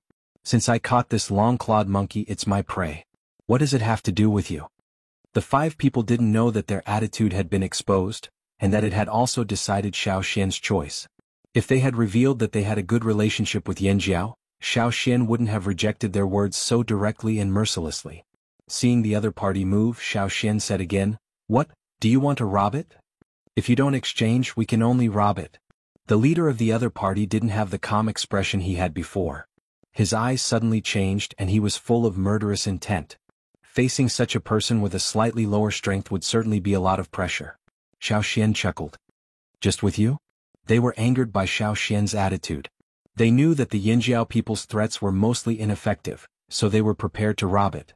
The 5 people suddenly exploded, and water-like totem patterns appeared like waves on their bodies. Among them, there were 2 senior totem warriors and 3 intermediate totem warriors. If they didn't have some strength, they wouldn't have been able to follow them on this secret operation. The 5 people knew that the Yinjiao people's biggest characteristic was their great strength. Therefore, it would be a stupid choice to fight the Yinjiao people with strength. They decided to fight with other things such as speed and flexibility, as well as their advantage in numbers. Compared to most people, the Yinjiao people's speed and flexibility when hunting was not much inferior, but compared to their advantage in strength, it wasn't paid much attention. From the 5 people's movements, Xiao Xian guessed their strategy. The 2 senior totem warriors rushed towards Xiao Xian from the left and right, trying to trap Xiao Xian in a pincer attack.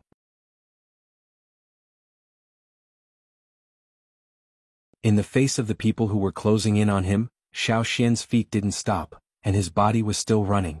Facing the knife wind, he twisted his body and leaned to the side, avoiding the opponent's cut. At the same time, he shook his shoulders and directly hit the opponent. In the face of Xiao Xian's strong collision, the opponent gritted his teeth and braced himself to meet this blow. No matter what, he was also a senior totem warrior. Why should he be afraid? This person was younger than him and didn't look as strong as him. This person wasn't one of the most outstanding people in Yinjiao. The 2 forces and the force collided together and made a muffled sound. If the opponent's momentum was like a surging torrent, then Xiao Xian was like a towering mountain firmly rooted in the earth. Under the collision, the man shook and his pupils shrank in surprise. He took a few steps back to dissolve the force of the collision, and then looked at the person who didn't even take half a step back. This result showed that he didn't have the upper hand at all. Although he knew that he couldn't win, he didn't expect that there would be such a big gap.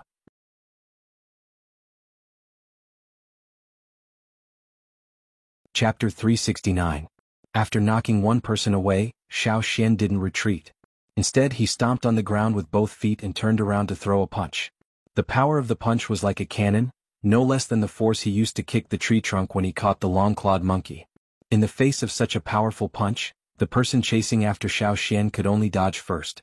With the scene of his companion being brutally knocked away, he wasn't stupid enough to underestimate the strength of the other party just because he was young. The Yinjiao people were really a bunch of powerful monsters.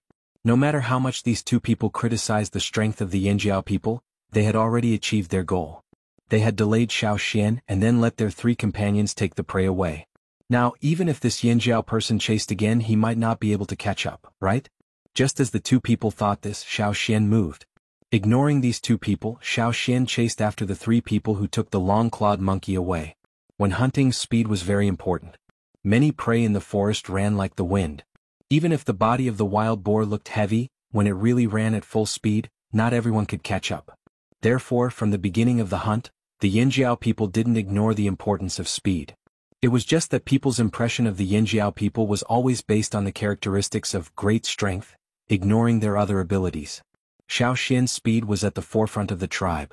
Even the 2 tribe leaders, Ta and Gigu, had to admit this point. Now that his strength had increased, his speed was even faster. Therefore, once Xiao Xian started running, the 2 people who surrounded Xiao Xian were dumbfounded. Thinking about it, how could someone who could catch the long-clawed monkey be slow? It was still too early for them to relax. Seeing Xiao Xian's movements, the 2 people could only chase after him, hoping to intercept Xiao Xian. Xiao Xian's totemic power burst out from his body. Under the flame-like totemic patterns, the strength in his muscles pushed his body forward. Xiao Xian lowered his body and rushed forward, moving at high speed and agility in the dense forest. He was not hindered by the bushes in the forest. Xiao Xian's clothes made a beast-like growl as he ran. The insects and birds on the tree couldn't see him clearly. Xiao Xian had already passed by the tree, and 2 figures were hot on his heels. The rapidly advancing silhouette was like a slithering snake, and the ferocious aura that locked onto its prey was like that of a wolf in the night. The 2 people chasing after Xiao Xian couldn't help but mutter in their hearts. How did another monster suddenly appear in Yinjiao? If they hadn't bumped into him, how long would he have hidden for? Are you planning to launch a sneak attack in the future? Seeing that Xiao Xian was getting closer and closer to the 3 people in front of him, the 2 people chasing after Xiao Xian became anxious. They sped up again, and one of them even took out the tree thorn hidden weapon that he had carefully prepared to deal with the long-clawed monkey. Unfortunately, Xiao Xian didn't give them the chance. The ground in front of him wasn't flat. There were all kinds of twining roots and dense vines. It was easy to get entangled. If he had to take care of these things, his speed would definitely slow down. The three people in front of him were the same. Compared to their initial speed, they had already slowed down. Therefore, in order to catch up with the three people in front of him as soon as possible, Xiao Xian planned to chase them from the air. While chasing after the long-clawed monkey, Xiao Xian had paid attention to the way the monkey ran. He had also tried it. He could have caught the monkey faster, but he still chased it for so long. He was trying to use this method. Every time he caught up, he would kick a tree to scare the monkey, not letting it run out of his sight. Then he would continue to observe its movements until he got the hang of it. Xiao Xian clenched the black dagger, turned around and swung his arm. The two people behind him only heard a chi sound. The figure in front of them directly used the trunk of a tree to float in the air from a height of about 3 people. On the trunk that he had passed by, there was an additional inconspicuous footprint and a knife mark. In the dense forest, with a series of sounds, a very fast figure completely left the ground. Xiao Xian didn't care about the bushes on the ground, the old roots buried under the decaying and fallen leaves, the slippery moss and fungus secretions and so on. Although his running speed was slower than on flat ground, in the forest he was indeed faster than the other people. Sometimes he could quickly circle around the trees to avoid the hidden weapons thrown behind him. Seeing this scene, the two people who were chasing after him were shocked. He was actually imitating the behavior of the long-clawed monkey. Chase. They couldn't catch up. Damn. They miscalculated. This Yanjiao's speed was too fast. Seeing Xiao Xian's figure getting farther and farther away, the powerlessness in the hearts of the two people became heavier and heavier. The trees in this forest had very few branches when they were 7 or 8 meters above the ground. The higher they went, the more branches there would be. Even if they stepped on these branches, they would have to avoid other branches. This was also the reason why the long-clawed monkey could run quickly in the forest. It didn't have to worry about obstacles on the ground, nor did it have to face the dense intertwining branches on the trees. It also didn't have to step on the tree trunks to run. It had its own way of running. And now, this way of running was learned by the Yanjiao. The two people also wanted to imitate it, but unfortunately they used the wrong force. Not only did they not accelerate in the air, but they also slowed down. At this time there was no time to make more attempts. They had no choice but to continue to step on the branches of the trees or run on the ground. When they saw their three companions again, they were already lying on the ground in a daze. They weren't seriously injured. After checking the injuries of the three people, the leader's heart was a little relieved. Then should we thank that kid for being lenient on account of the two tribes being neighbors? Another person said discouragingly. The others didn't say anything. Obviously the other party really was lenient. Otherwise, with just the three of them, the other party had an absolute advantage in strength and speed. It would be easy for him to kill them. Xiao Xian really was lenient. After all, the purpose of these 5 people was to snatch the prey. When facing Xiao Xian, they only blocked him and didn't really kill him. Xiao Xian would naturally be a little lighter. Was it also caused by him? The leader pointed to several broken trees in front of them that were blocking the road and asked. Yes. The 3 people's faces were dejected. After being slapped to the ground by the other party, they wanted to get up and chase, but the sound of the branches breaking made them stop. The other party was warning them. Thinking about it made their chests tighten. What should we do? Someone asked. What else can we do? Meet up with the others and tell them that the thing was stolen by a Yanjiao. The leader said angrily. Their skills were inferior, so they admitted defeat. It would be difficult for them to take out the thing that entered the Yanjiao's pocket. After going back, the tribes would probably have a good talk with the Yanjiao. Thinking that the elders of the 2 tribes might once again engage in a war of words, they could already foresee how smug the Yanjiao people would be. TSK so fucking sullen. On the other side, Xiao Xian brought the listless long-clawed monkey to a secluded place and patted its drooping head. Don't play dead. Take out the thing. The long-clawed monkey looked up at Xiao Xian and seemed to be at a loss. Still playing dumb with me. Take out the thing. Xiao Xian tapped its shoulder with the back of his short knife. Those people were so persistent in wanting to bring back this vicious beast, whether dead or alive, there must be another purpose. This long-clawed monkey had something they were looking for.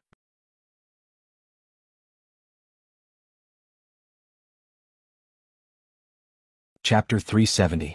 It was smart enough and seemed to understand human behavior very well. This long-clawed monkey seemed to know a lot. Xiao Xian stared at the long-clawed monkey, staring at it until all of its hair almost stood up. It originally wanted to take advantage of the chaos to escape, but it didn't expect to fall into Xiao Xian's hands. The long-clawed monkey was now very scared. It was still okay when it was caught by those people. It still had the confidence to think of various ways to escape. However, facing Xiao Xian, it felt a lot of pressure. After holding back for a long time, the long-clawed monkey let out a vague cry, as if it was still quibbling. Not giving it? Xiao Xian glanced at the long-clawed monkey. Fine, I'll just kill you. Seeing that Xiao Xian was about to use his knife, the long-clawed monkey became anxious. It let out a few hurried screams. Its eyes were full of pleading as it looked at Xiao Xian. Its eyes reflected light as if they were full of stars. People who saw these eyes would inexplicably feel a soft feeling in their heart. Xiao Xian was also shaken for a moment, but soon he knew that this was a psychological attack. This long-clawed monkey had a lot of cards up its sleeve. Sure enough, seeing that Xiao Xian recovered in the blink of an eye, the long-clawed monkey's eyes changed. Its eyes that were like a vast starry sky suddenly brewed a storm like a hurricane. Its face also became ferocious. It opened its mouth wide, revealing 2 rows of teeth. 4 long fangs filled the surrounding air with a bloody aura. If the long-clawed monkey's eyes were as bright and clear as a child's, then now it was like an evil spirit in a scorching hell. Such a sudden change would cause a psychological impact and pressure on people. In the face of such a change, some timid people would be scared out of their wits and would be affected for a long time.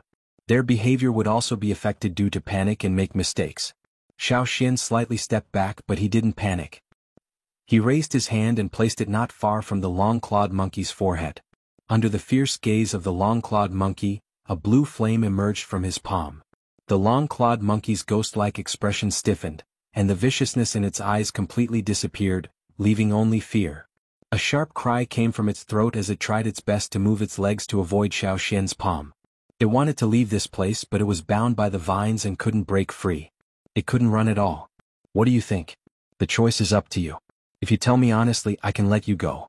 But if you still want to hide it, then don't blame me, Xiao Xian said. This time, the long-clawed monkey didn't have the slightest bit of wishful thinking. It knew what that flame was, but it didn't expect to see it in the forest. It was extremely disgusted and afraid of that blue flame. Humming and trembling, as if it had made up its mind, the long-clawed monkey adjusted its posture. Its stomach swelled and contracted as if something was squirming inside. Then something not much bigger than an adult's fist rolled out of the monkey's mouth. Xiao Xian frowned as he tore off a leaf from a nearby tree. He picked up the thing that rolled out and wiped off the mucus on the outside. Fruit? Xiao Xian was puzzled. Because the fruit had a thick layer of skin, even if it was swallowed by the long-clawed monkey, it wasn't digested. After wiping off the outer layer of dirt, a faint fragrance came out. It wasn't strong, but it was intoxicating. Although he didn't know what it was, the previous behavior of the 5 people and the long-clawed monkey's painful expression told Xiao Xian that this fruit was very special. Whether it was for humans or berserk beasts, it would certainly have great benefits. While Xiao Xian was observing the fruit, the long-clawed monkey was restless. From time to time, it quickly glanced at Xiao Xian, but it didn't dare to look directly at him. Its claws dug into the ground, but it didn't dare to directly stretch out its claws. It was afraid that Xiao Xian would really cut off its claws. Those people were looking for this? Xiao Xian held the fruit and looked at the long-clawed monkey. The long-clawed monkey nodded again and again.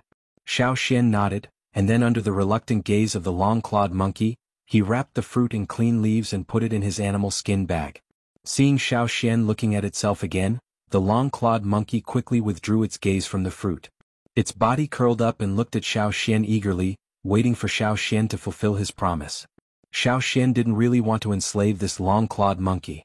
He didn't plan to enslave a second slave. He didn't know much about slavery. After inquiring about Jiju's words, he found that there were a lot of things involved. If he didn't pay attention, he might get himself into trouble. For things that he didn't know much about, Xiao Xian still treated with a cautious attitude.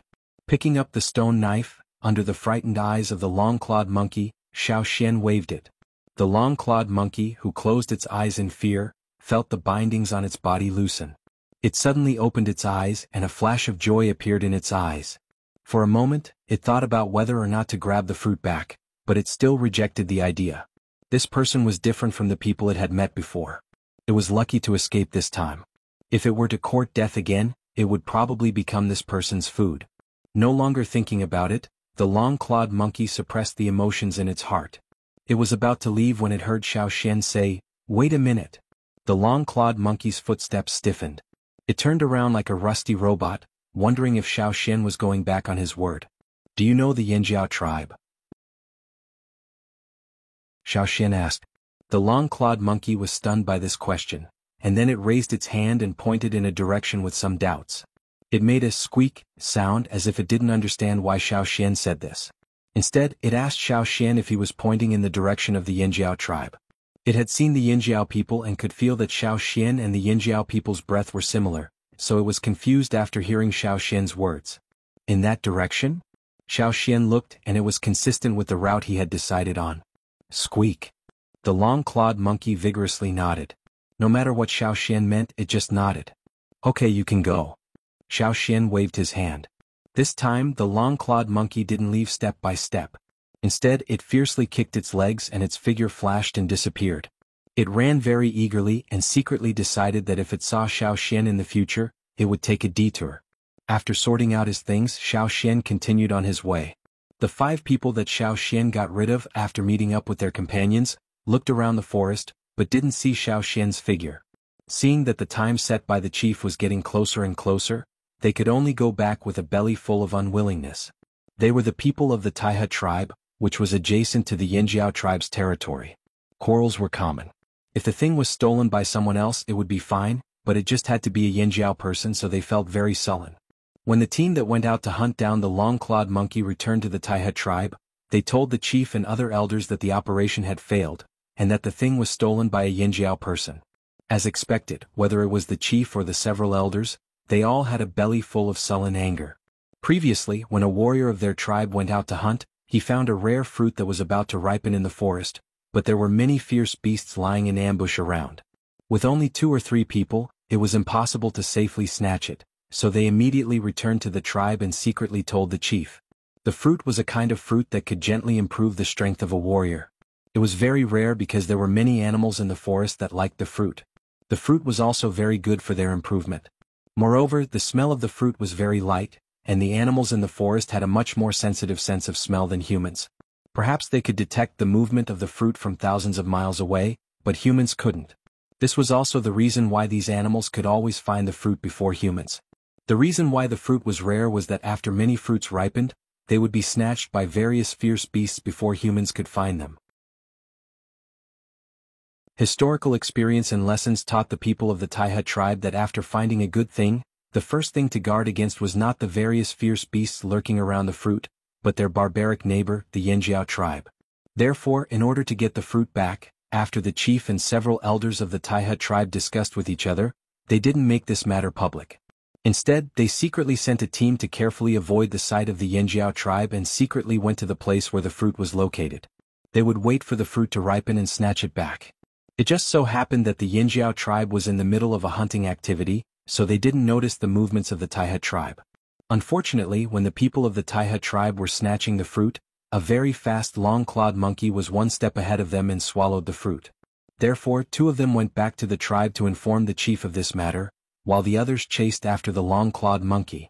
However, the long-clawed monkey was very fast in the forest, and it was very difficult for them to track it. They chased and lost it, so they had to divide into several small teams to search for it.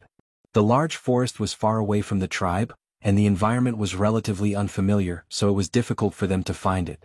Finally, the 5 people heard the movement and rushed over. They found the long-clawed monkey, but unfortunately they couldn't snatch it.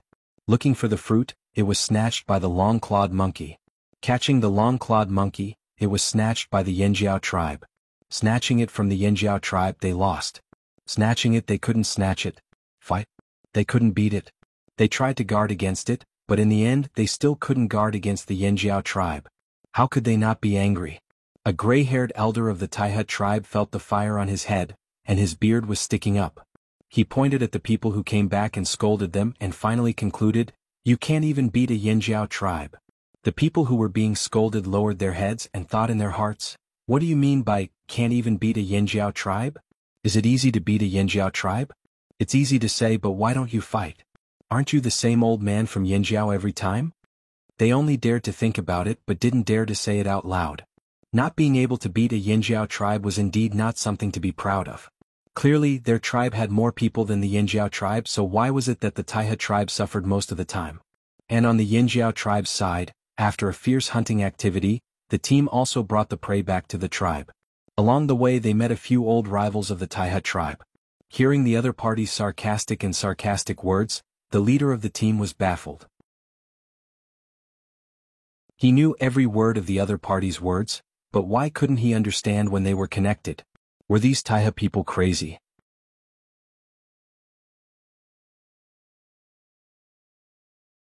Chapter 371.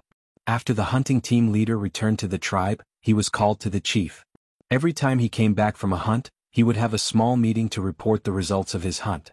He thought it would be the same this time, so after he walked into the house, he gave a simple summary of his hunt. He also mentioned the strange reactions of the Taihe tribesmen when he came back.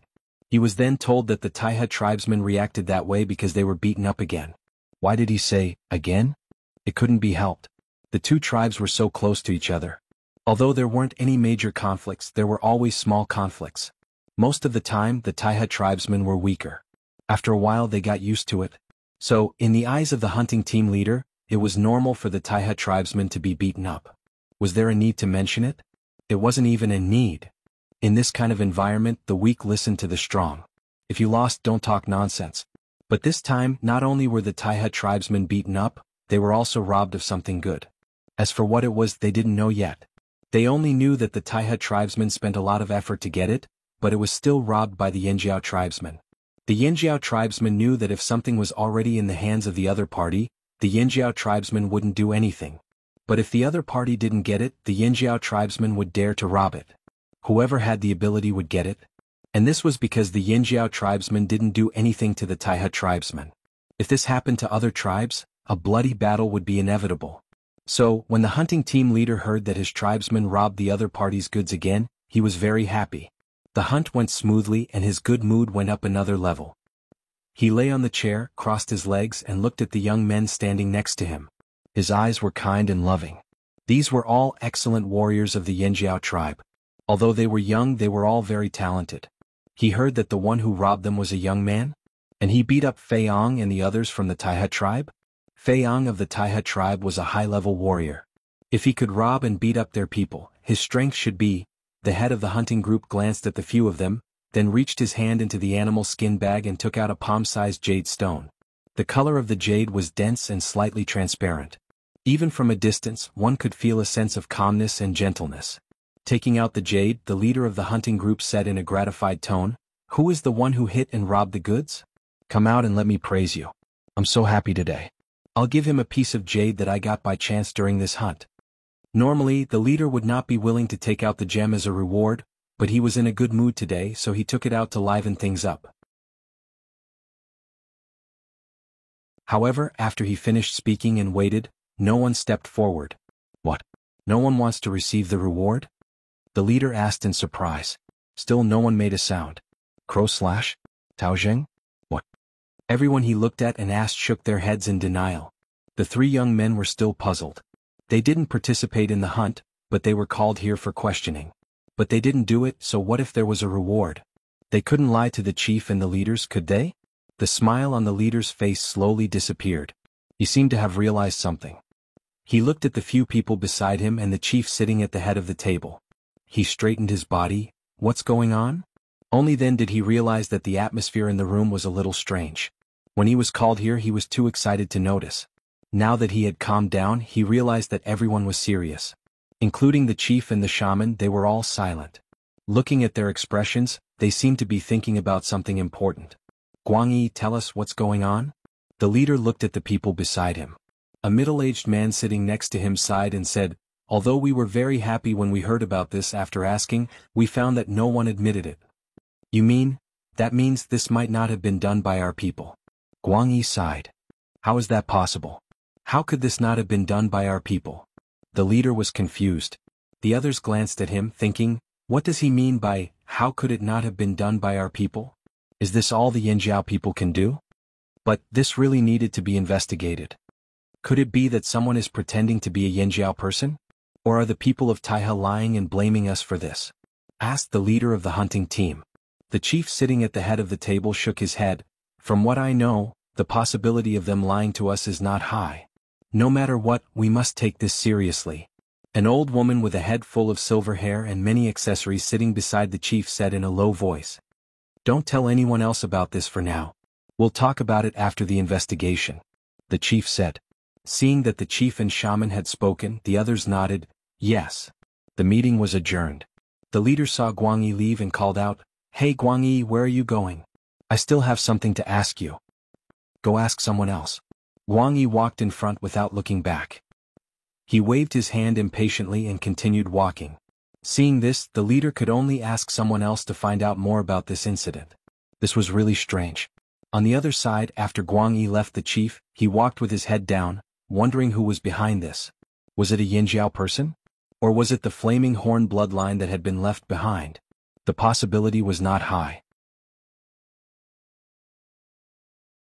Unknowingly, Guang Yi had left the residential area of the tribe and walked to the border.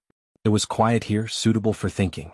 When the Yanjiao guards saw Guang Yi, they greeted him and left. With Guang Yi here, they did not need to patrol this area.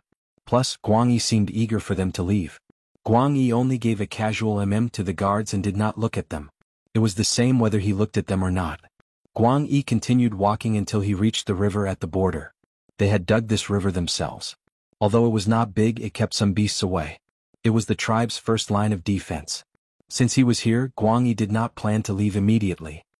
He sat down and stared at the sparkling river under the setting sun until he heard footsteps. Guang Yi was very strong. Even the leader of the hunting team might not be as good as him. His hearing was even better. When he heard the footsteps, he became alert. He stopped thinking and stared at the forest on the other side of the river. Rustle, rustle, rustle. Someone was walking around. Who would be walking around at this time of the year? Guang Yi was confused. The hunters had returned. The patrols would not be on the other side of the river at this time of the year. Then who was it? Rustle, rustle, rustle. The footsteps grew louder. Xiao Xian stepped on the wet grass. Although he thought he was mentally strong, he could not help but feel nervous. The closer he got to Yanjiao, the harder it was for him to calm down. Were the other half of the Yanjiao people the same as the Yanjiao he knew? Was his temperament as he had imagined? Would there be other drastic changes? What kind of attitude would they have towards him? After all, the two branches of the tribe had been separated for 1,000 years. As he thought, he walked out of the forest. Xiao Xian saw the person on the other side of the river. It was a middle-aged man wearing clothes made of cloth and animal skin. He had a short beard and a muscular body. His skin that was exposed outside his clothes was dark. His back was straight and he stood steadily. However, he gave off the feeling that he would attack at any moment. The man's eyes narrowed. He looked sternly and oppressively at Xiao Xian on the other side of the river. When he saw the man, Xiao Xian's first thought was, I found you.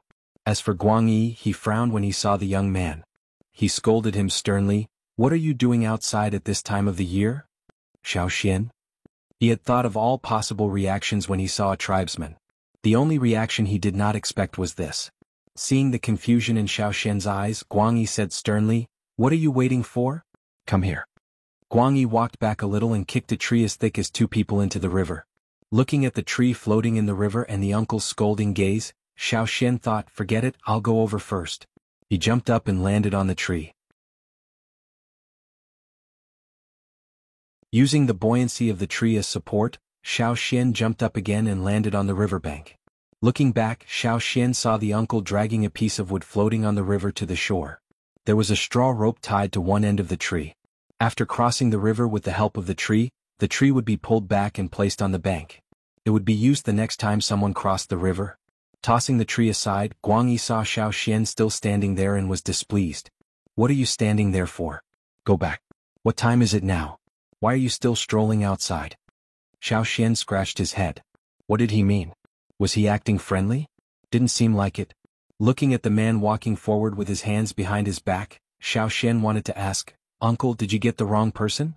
Hurry up and follow. Don't even think about sneaking out at this time.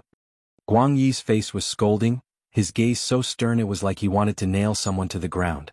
Guang Yi's actions were like an elder who caught a junior sneaking out to play and was scolding him. Xiao Xian was even more confused. However, he had achieved his goal of entering the Yanjiao tribe. Let's go then. Thinking about it, Xiao Xian quickly caught up with the people in front of him and walked into the place he had been searching for. If there were other Yanjiao people here, they would not be like this. However, at this time, the other patrols had been chased away by Guang Yi. As for Guang Yi, if he was not a member of the tribe, he would not know this person's characteristics. Everyone in the Flaming Horn tribe knew that Guang Yi was as powerful as the current leader of the hunting team. However, even though he was much more powerful than the leader, there was only one reason why he couldn't become the leader of the hunting team. This master had face blindness.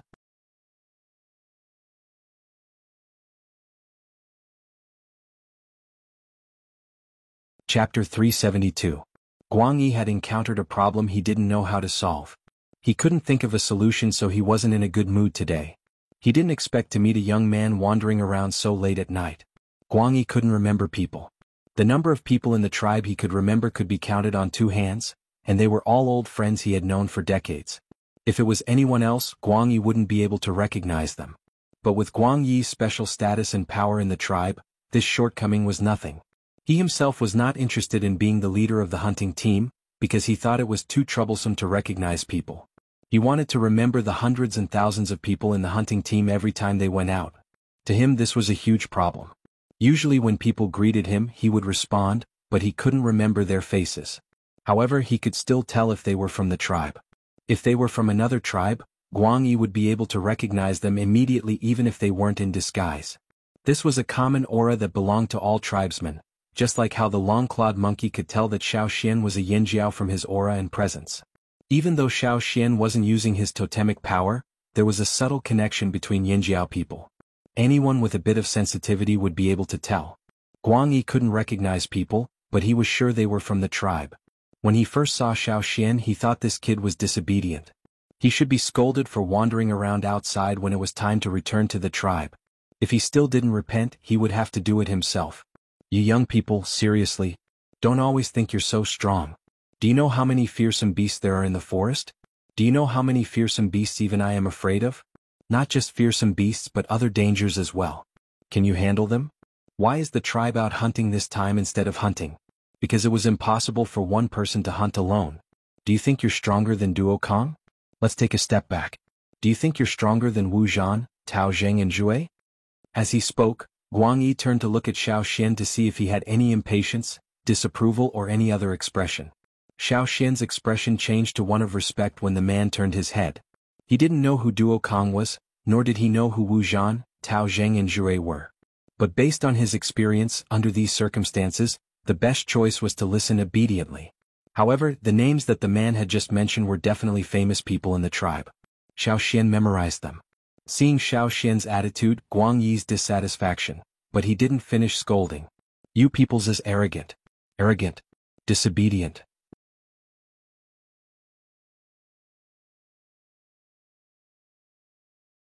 Then he said with a look of realization, "Oh, it's you, Xiao Xian. What are you thinking of now? You've got the wrong person, you know?"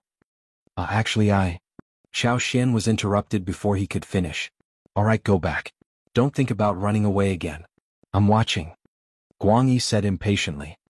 He looked at Xiao Xian as if to say, "Stop talking nonsense. You're such a busybody." Xiao Xian didn't know what expression to use. He felt like the misunderstanding was getting worse. However, a misunderstanding was a misunderstanding.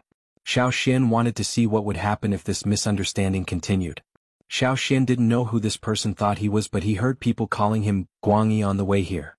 Judging by their attitude, this person must have a high position in the tribe. Guang Yi brought Xiao Xian to a wooden house. Although he couldn't remember faces, he remembered clearly whose house it was. "Go in. Don't think about running away," Guang Yi gestured with his chin. The door to the house was open. Xiao Xian walked to the door and scratched his head, wondering if he should greet the owner. Creak. A window opened on the other side of the house. The person inside saw Guang Yi but couldn't see Xiao Xian because of the angle. Guang Yi also saw the person by the window. He pointed at him and recalled something. I'm Zhao Ming. Uncle Guang Yi, why are you here?" The person inside asked excitedly. Everyone knew Guang Yi and many young warriors admired him. The person inside wanted to jump out of the window but remembered that he was covered in mud.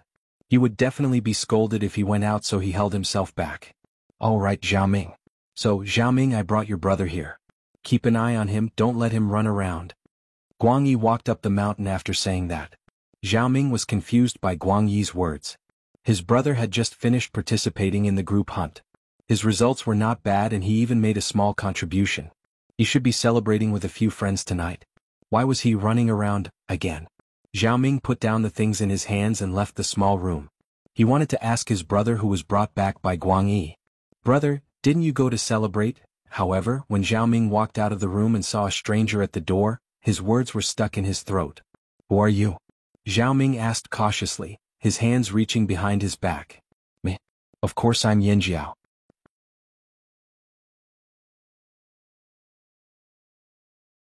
Chapter 373. What kind of answer was that? Xiaoming was still looking at Xiaoxian cautiously. It was undeniable that he relaxed a little after knowing he was from his own tribe. However, he did not believe him completely. He might not be outstanding in other aspects, but his memory was very good. Just like the other children in the tribe who had not awakened, he liked to stare at the people who went out to hunt every time the tribe went out to hunt. Then he would talk with the other children about the famous people on the mountain and at the foot of the mountain. Even if they were not famous, he could still remember their names. However, Xiaoming had no recollection of the person in front of him. Although he believed that Guang Yi would not bring in anyone who was a threat to the tribe, Xiaoming trusted his own memory even more. I've never seen you before. Xiaoming's hand was still behind his back. There was a dagger in a leather sheath on his belt. Xiaoxian did not mind. He noticed that there was only one child in the house. He was not in a hurry to clarify and decided to play with the child. The children here were more alert than the children in the other Yanjiao tribe. Perhaps it was because the environment was more complicated. After all, the Yanjiao people had lived in isolation for almost 1,000 years. Their thinking was much simpler. Pulling a wooden stool over, Xiaoxian sat down and looked around the house. This was the area at the foot of the mountain. This should be a normal family in the tribe. Looking at the daily necessities, there should not be many people living here. Perhaps there were only 2 brothers. Although the things in the house were simple, compared to the Yanjiao tribe Xiaoxian had lived in, the people here had come into contact with many different things. There were cloth bags hanging on the wall and some composite or metal tools. There were fewer pure stone tools. There were pottery bowls and pots on the table. There was also a large pottery water tank in the corner of the floor. It was all made of painted pottery. Seeing Xiaoxian looking around, Xiaoming took half a step forward and took a deep breath as if to encourage himself. His voice grew louder. Who are you? I'm Xiaoxian. Xiaoxian? Never heard of you. Are you really from Yanjiao? Xiaoming hadn't awakened yet, so his abilities were limited. His senses were not as strong as Guang Yi and the others, so he couldn't tell if Xiaoxian was Yanjiao or not without his totemic power. He couldn't even tell if Xiaoxian was Yanjiao. The answer to the illumination was the totem patterns that appeared on Xiaoxian's face. Because he was wearing cloth clothes and animal skins, the totem patterns on his arms and other parts of his body were not obvious. It was already late and the light was not good. The illumination could only illuminate the patterns on Xiaoxian's face. The totem pattern was a very powerful proof. It was more useful than 1,000 words. Seeing the totem patterns on Xiaoxian's face, Xiaoming finally let out a long sigh of relief. His speech was also much easier. Where do you live? I've never seen you before. Also, why did Guang Yi bring you to my house? Xiaoming pulled over a square stool and sat down. He asked Xiaoxian. I was wandering outside when Guang Yi caught me. He asked me who I was and I told him I was Xiaoxian. Then he brought me here. Xiaoxian shrugged helplessly. Does your brother look like me? Xiaoming shook his head. No, not at all. But Uncle Guang Yi can't recognize people and he gets names wrong. My brother's name is Zhao Quan, not Xiaoxian. So he was face blind. Xiaoxian understood. He had guessed this before, but he never met someone like this. He didn't expect the first Yanjiao he met here to be face blind. He even got names wrong. Aren't you going back? Xiaoming asked. I can't. I'm going to stay at your house for the night. Xiaoxian said. Xiaoming didn't understand why Xiaoxian said, you can't go back. He wanted to ask more, but his stomach growled. Everything had to wait until he was full. Xiaoming put his questions aside for now. They were all tribesmen and there were no grudges between them. It was fine to stay for the night. Just like how his brother was sleeping at a friend's house. You can stay. My brother isn't coming back tonight, so you can sleep at his place. Alright, have you eaten? No, I didn't get to eat before Guang Yi brought me back. He even scolded me the whole way. Xiaoxian said. Zhao Ming gave Guang Yi a sympathetic look. Guang Yi was famous for teaching people a lesson, and he always had a serious look on his face. Many people in the tribe respected him, even the young warriors in the tribe. Then I'll share some with you. Zhao Ming brought over a clay pot. There was some cooked meat soup inside. It was still warm. His brother had asked someone to bring a pot of meat soup back so he wouldn't starve. If he couldn't finish it tonight, he could eat more tomorrow. It wouldn't spoil after one night. However, it wasn't enough with Xiao Xian. Xiao Xian was a totemic warrior and ate a lot. Should I cook some more? Zhao Ming put down the pot and wanted to get some food but was stopped by Xiao Xian. I brought some food. Let me borrow your pot and water. Xiao Xian waved a pouch made of animal skin. When they were in the forest, most of the time they would just roast the meat and eat it. There were a few times when the meat was still raw. However, they had no choice. It was too dangerous in the forest and they had to be on guard at all times. It wasn't easy to find a cave and it wasn't easy to enjoy a cooked meal. The meat they brought was not fully cooked either. When it was good, there would only be a little bit of blood. When it was bad, there would be blood. Cooking soup was out of the question. Since they were here, Xiao Xian planned to drink some meat soup. What kind of meat are you cooking? Zhao Ming sniffed and asked. I don't know what it's called. Looks weird. Want some? No, we can't eat what you totemic warriors eat. Although he was greedy, he knew his limits. You can have some soup. Xiao Xian scooped half a spoonful of soup and poured it into Zhao Ming's bowl. The meat soup he cooked wasn't that strong. Children could drink it after diluting it. Xiao Xian had seen it in the tribe before. Moreover, Xiao Xian noticed that the children here were stronger. Hey, my brother is always like this too. Zhao Ming grinned from ear to ear. His impression of Xiao Xian was even better now. He wasn't sure if it was an illusion, but Zhao Ming felt that this soup was better than the ones he drank before. After drinking it, there was a clear flow of warmth in his body. After a whole afternoon of making pottery, his tired body felt much better. After eating and drinking, the sky outside was dark and the two moons dimmed. After putting out the firewood, everyone went to sleep. For the first time in half a year, Xiao Xian could sleep peacefully. He didn't have to worry about the desert beasts, the slave masters, or the hidden threats in the forest. He was surrounded by Yinjiao people. Although there was no fire seed, Xiao Xian felt like it was right beside him. His heart was peaceful. He slept all the way to the next day without any dreams. Xiao Xian woke up early in the morning.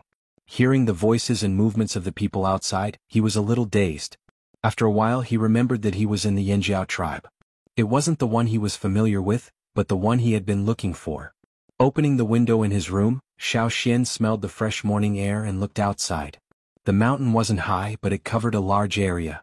Every house was 10 meters apart, and some were even further apart. Anyway, it was a big place. Zhao Ming was woken up by the smell of food.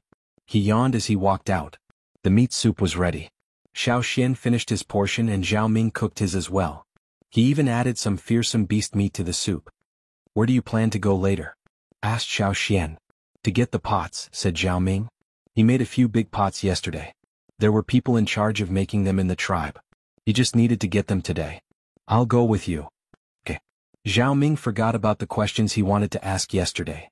He was busy drinking the soup. After licking the last bit of meat off and putting away the things, Zhao Ming brought Xiao Xian to the place where the pots were. No one was allowed to enter the place where the pots were made, especially curious children. It was easy to get into trouble. So after the pots were made, the person in charge would place the pots on the ground outside for each family to take their things.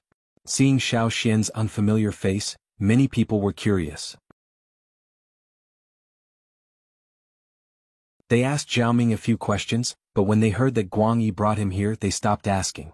Zhao Ming made 2 big pots and 5 pots yesterday. When he found his things, he found a broken piece of pottery on the ground. There were words written on it. 2 out of 5 pots failed. Thank goodness the pots didn't break. Not every pottery would be successfully fired. There might be some mistakes in the pottery making process, which would affect the result of the firing. Zhao Ming was not satisfied with the result. Xiao Xian's eyes swept across the potteries of various sizes on the floor. They were categorized according to the families. Those that were used for illumination were placed together. If they failed, the person who made them would write on the broken pieces. There was no need to worry about taking them by mistake. Every pot had pictures or words written on it. Some had their own names, while others had other symbols. For example, Zhao Ming's pot had the word Zhao written on it.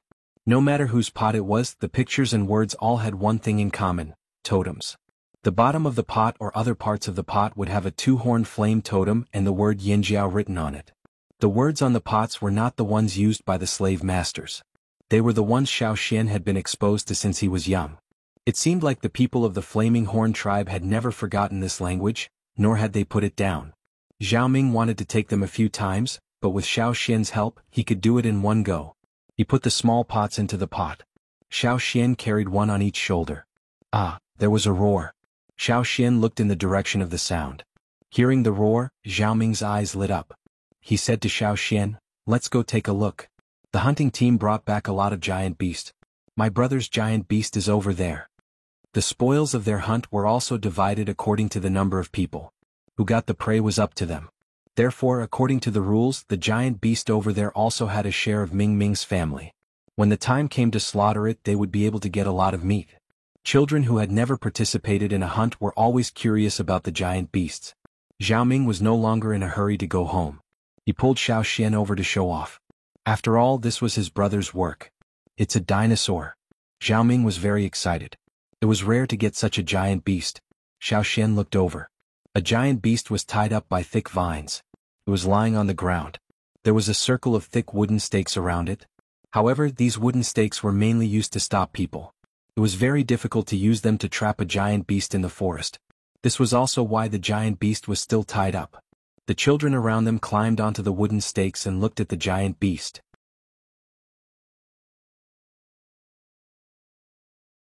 Everything seemed to have returned to normal. Zhao Ming did not hear any movement from the warriors guarding the vines. He swallowed his saliva and bravely moved forward. Through the gaps between the stakes, he saw the giant dinosaur kneeling on the ground. Its head was already smashed into the ground. Its hind legs were kicking as if it was trying to pull its head out. But it seemed to be powerless.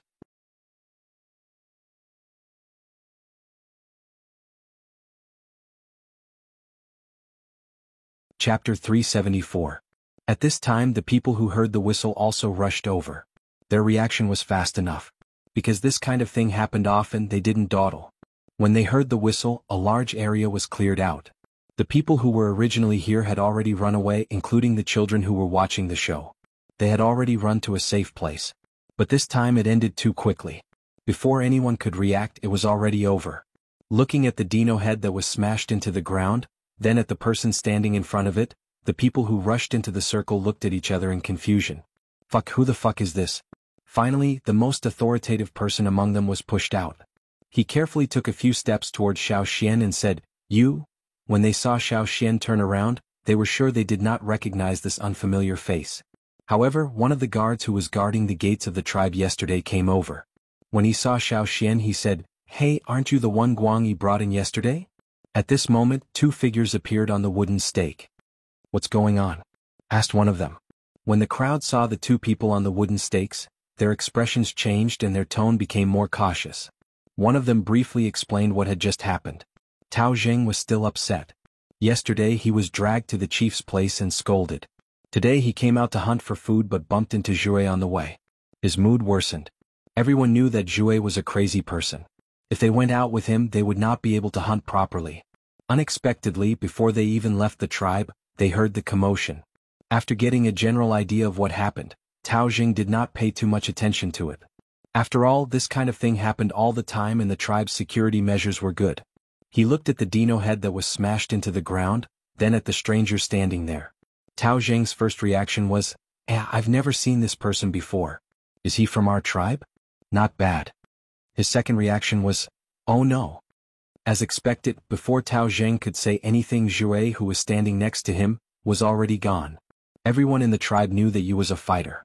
Every time there was an outstanding warrior in the tribe, you would go over and interact with that warrior. But now, you was excited to meet someone who could beat the dino head to the ground in one move. With the sudden rise of the totem power in his body, Yu's momentum increased sharply. The pressure of a senior totem warrior rushed to Xiao Xian's position in the field, and even the people standing not far away could feel it. The top part of the wooden stake that you had been standing on had been shattered. You rushed towards Xiao Xian at an extremely fast speed. His movements were swift and ferocious, as if he had encountered an excellent prey in the forest.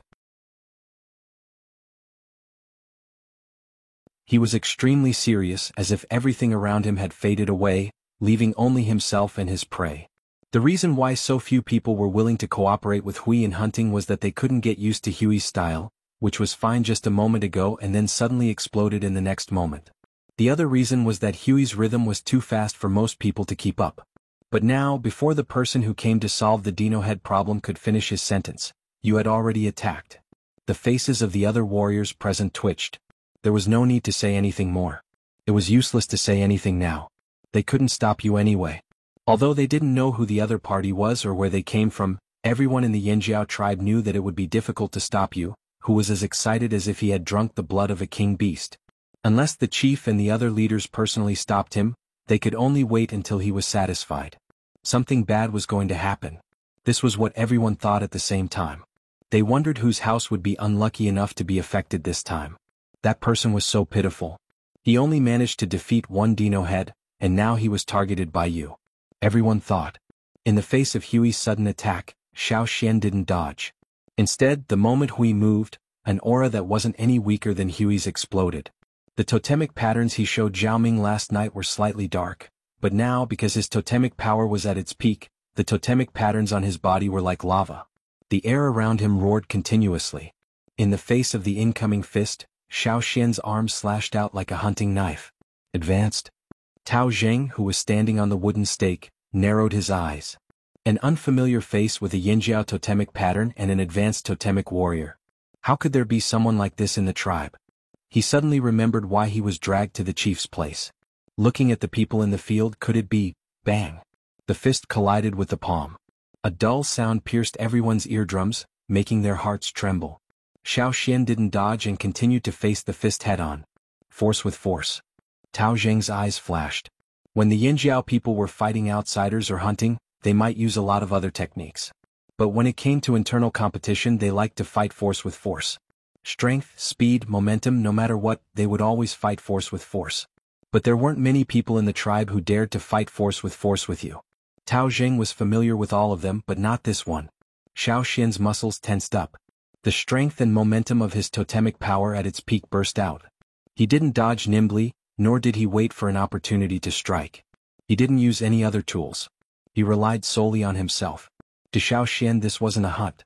It was the first time he had interacted with another Yinjiao tribe. He couldn't suppress the excitement in his heart. He wanted to know how the Yinjiao people here had developed. Without the fire seed, how were they doing now? Everything, in this head-on battle, was like a golden knife that cut through the fog that had been shrouding them for years. Even the totemic flames in his mind seemed to be as excited as Xiao Xian. 1,000 years. In the eyes of others, these two people were like two hard rocks colliding. It was hard to say who would win or lose. Bang bang bang bang. Many people couldn't even see the two people's figures clearly. They could only see that there were more and more holes. Some looked like they were made by fists and were slightly round. Others were made by feet and were slightly flat. No matter which one it was, someone had to fill in the holes after the battle. It wasn't a small project. They felt the shaking of the ground and the splashing of dust and stones. It was like a giant beast was wantonly trampling on the ground. Every time it rang out, everyone's hearts would tremble violently. Especially Zhao Ming, who was looking through the gaps between the wooden pillars. He was completely stunned. He didn't know that the person who stayed in his house last night was actually someone as powerful as you. Who was Xiao Xian? Why hadn't he heard of him in the tribe? Was he secretly groomed by the chief? Even the dinosaur that was knocked into the ground didn't dare to move. It had pulled its head out, but when it saw Xiao Xian and you clashing, it buried its head back into the hole. It was as if it was deceiving itself. Stop. An angry roar came from afar like a thunderclap. Bang. The two people separated from each other. Xiao Xian stumbled back 2 steps. On the other side, Zhui slid back a few steps before stopping. If someone was close enough, they could smell the smell of burnt vegetation. If they looked closely, they could see Zhui's sturdy vines-woven straw shoes. They were smoking. Xiao Xian looked at his clothes. When he hunted in the forest, he usually hid or ambushed. It was rare for him to encounter such a direct confrontation. His aura was not concealed at all, the vibrations were hard to control. When they clashed, it was like 2 sharp blades clashing against each other. Hence, Xiao Xian's cotton shirt and pants were torn in many places by the sudden turbulence. Fortunately, they weren't completely destroyed or Xiao Xian would have to run naked in front of everyone. Why did he say, a company? Because his opponent wasn't any better than Xiao Xian. In fact, Yu's clothes were torn in more places. He looked at the person who appeared out of nowhere. He looked about the same age as Guang Yi. Did they call him team leader? This person was the leader of the hunting team? Just as Xiao Xian was observing Yu and the person who appeared, the others were also observing Xiao Xian. They couldn't see anything clearly. All they saw was that Yu slid back so far while Xiao Xian only took 2 steps back. That was all. In a head-on clash, Qi actually lost. This fact shocked everyone. Duo Kong, who had just appeared, did not know the whole story. He only heard that Yu and Tao Zheng were preparing to go hunting. When he went down the mountain, he heard the commotion. Someone said that Yu was fighting with someone again. That was why he came over angrily. When he thought of this, Duo Kong was furious. He had just scolded them yesterday and now they were causing trouble again. Yu's opponent this time was Tao Zheng. Even if it wasn't Tao Zheng, it was still someone he was familiar with. Hence, when Duo Kong entered the circle, the first person he pointed at was Yu, who was shaking his hands in pain. You've already forgotten what you said yesterday? What did you promise to the leader yesterday? Duo Kong spat his saliva all over Jure's face. After scolding Yu, Duo Kang's face was gloomy. He wanted to scold the other one, and Yu. But when he turned around, he was stuck. After the word Yu, Duo Kong didn't say anything. Instead, he stared at Xiao Xian as if someone was choking him. His face was red, but he couldn't say anything. The others didn't understand why he was choking like this. Duo Kang's face was a little twisted. They didn't know if it was because of anger or something else. Instead of looking at Xiao Xian, Duo Kong was staring at the necklace on Xiao Xian's neck. Previously, this necklace was always worn by Xiao Xian. It was usually hidden by his clothes so no one could see it. But when he fought with you just now, his clothes were torn. There were a few pieces of cloth fluttering in the wind from his neck to his chest. The fiery red ball in the bone ornament appeared in Duo Kang's sight just like that. Without any mental preparation, without any warning, the thing that he had always thought only existed in the stories of his ancestors had suddenly appeared. Was it fake? Or was it just similar? Or could it be real? At this time, Yu, trouble, and all kinds of nonsense were all thrown to the back of Duo Kang's mind. Ignoring the others, Duo Kong stared at Xiao Xian. His hand reached for the horn at his waist. Since he took over as the leader of the hunting team, this was the first time he blew this horn.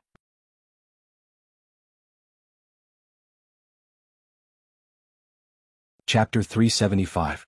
The horn that Duo Kong carried with him was a gift from a small tribesman who lived in the forest when the tribe first arrived here a few hundred years ago.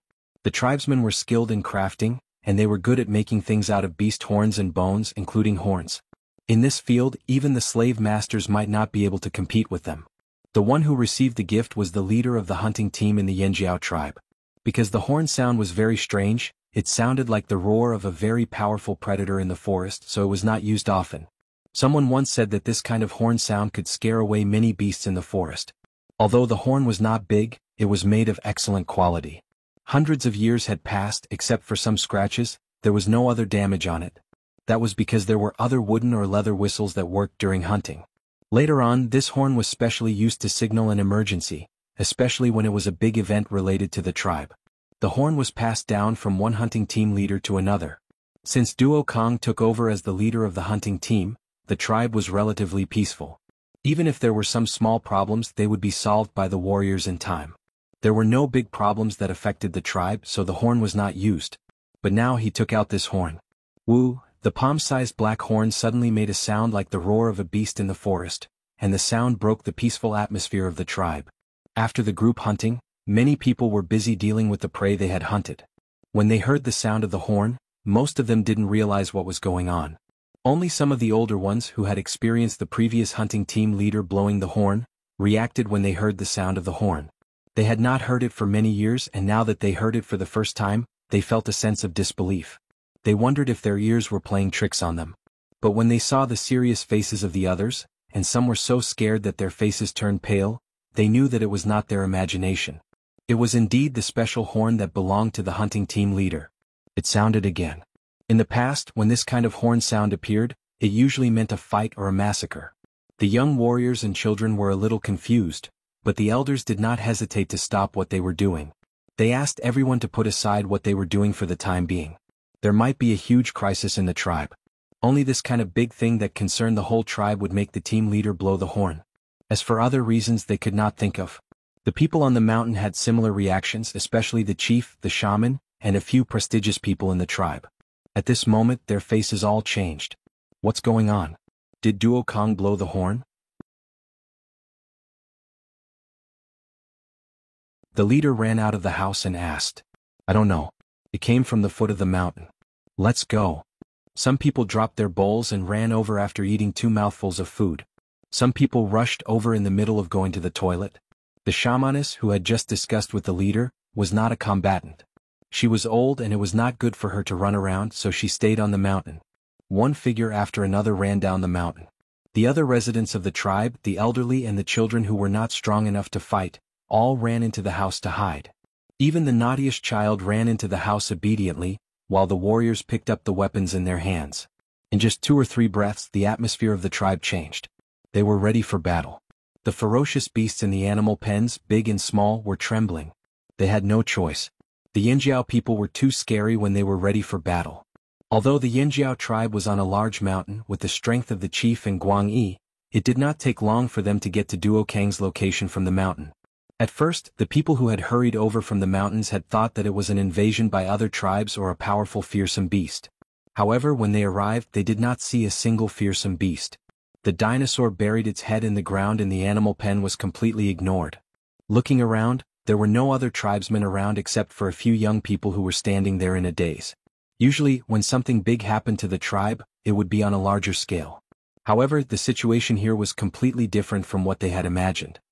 Duo Kong, what happened? Chief Zheng Luo looked around and asked. The others who arrived were also confused.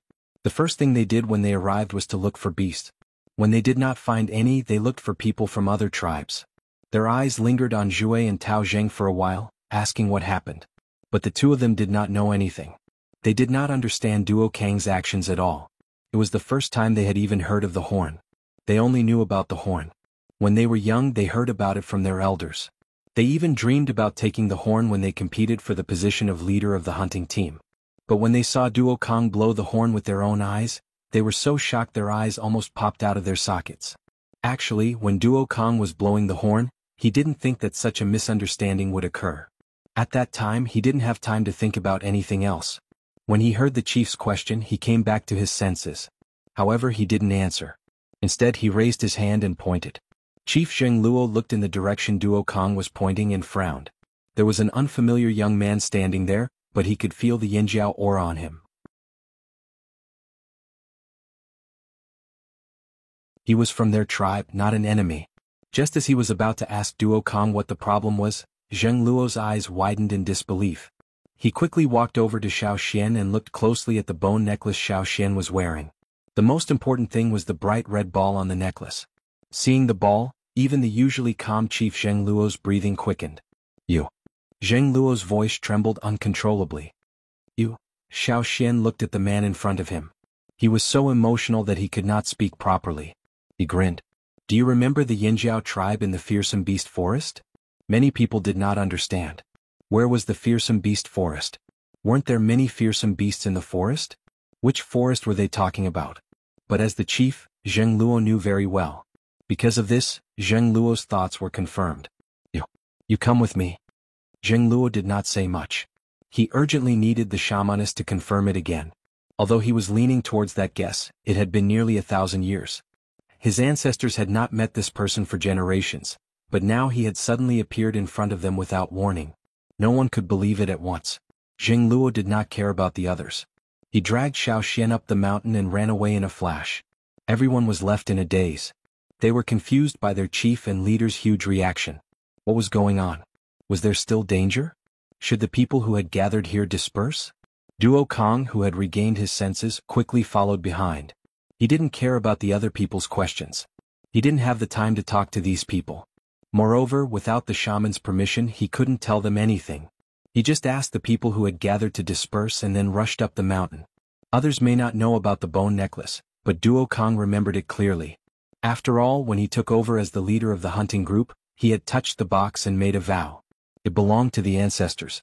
He had been told the story of the bone necklace.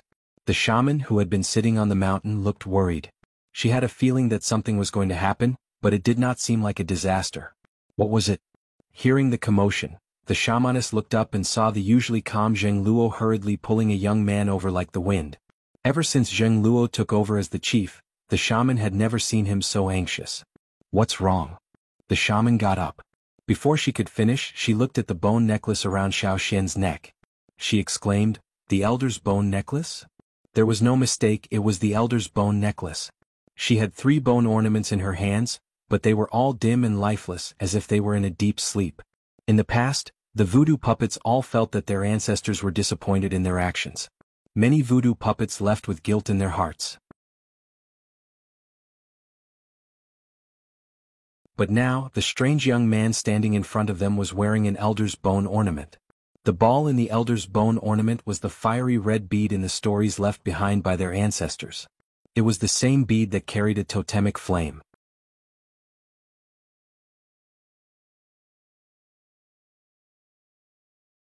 Chapter 376. You're really from there? The shamaness looked in a certain direction. Xiao Xian knew what she meant. He nodded. Yes. You're all here? Where did you come from? What's with the elder's bone ornament you're wearing? The shaman, who usually showed a serious face to others and was a man of few words, was now full of eagerness and asked several questions in a row. Xiao Xian answered her questions one by one. He told her everything he knew about the history of 1,000 years ago. He told her about the life of the other tribe that had been wandering outside for nearly 1,000 years. He also told her about his return to the old haunt. He also mentioned the other tribes and the slave masters in the desert. The slave masters in the desert were at war. I came across the underwater passage by chance. The others are still there. Xiao Xian said. The shamaness and Chief Zheng Luo's eyes reddened when they heard that the other branch of the tribe had lived alone for almost 1,000 years. They had suffered so much and suffered for so long. The Flaming Horns tribe mentioned in the records left by their ancestors was very powerful in the past.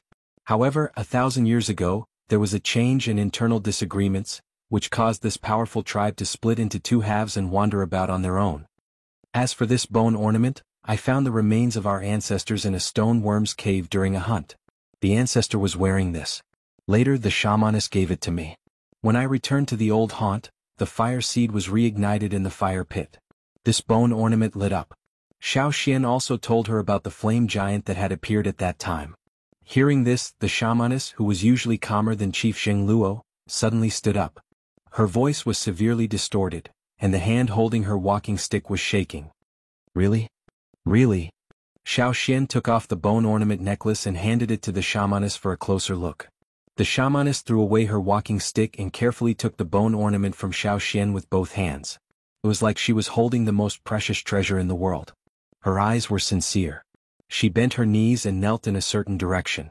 2 streams of tears flowed down her wrinkled skin and dripped to the ground. This was the first time in her life that she had lost her composure. Chief Zheng Luo stood beside the shamaness, facing the direction and bowing with the highest etiquette of the Flaming Horn tribe.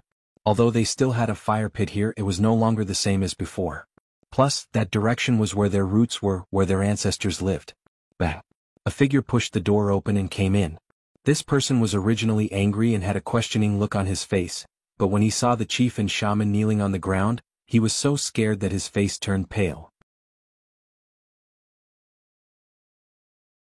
This was because the position of the door was in the direction where the shaman was kneeling, and when he came in, he happened to be in front of the shaman and the chief. The man immediately jumped away as if he had been stabbed all over. His anger and questioning just now were all gone.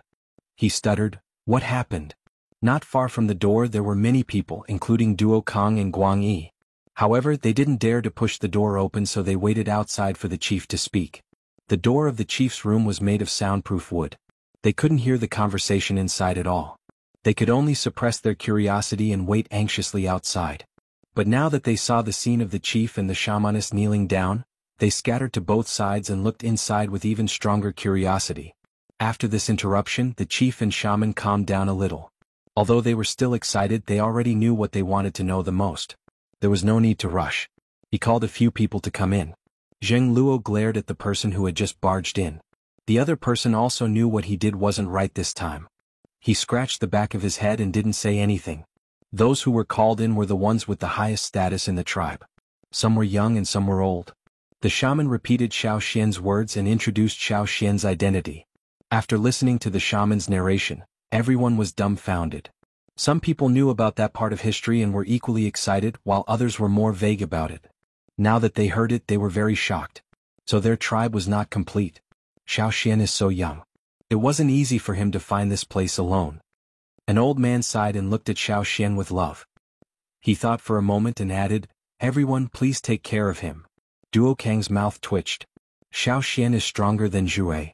He could beat Zhui. Even among the people here, how many of them had the confidence to beat Xiao Xian? Did someone like that need to be taken care of? It was already good enough that he didn't beat them up. Right, Xiao Xian, how did you get into the tribe? Duo Kang asked. Could it be that the warriors guarding the tribe had taken a nap during their patrol? Did the guards leave their post? Xiao Xian looked at Guang Yi, who was sitting next to Duo Kang. He answered, "Uncle Guang Yi brought me in." When he heard his name, he looked up to see everyone looking at him in confusion. Guang Yi was even more confused. "I brought you in?" Obviously he didn't remember Xiao Xian. If he had more time to interact with him, if he fought with Xiao Xian, Guang Yi would have a deeper impression of him. But he didn't. So when he looked at Xiao Xian's face, he still couldn't match him. "Yesterday afternoon, when the sun was about to set, you took me to Guang Yi's house," Xiao Xian reminded him. Guang Yi thought for a moment and understood. "So it was you."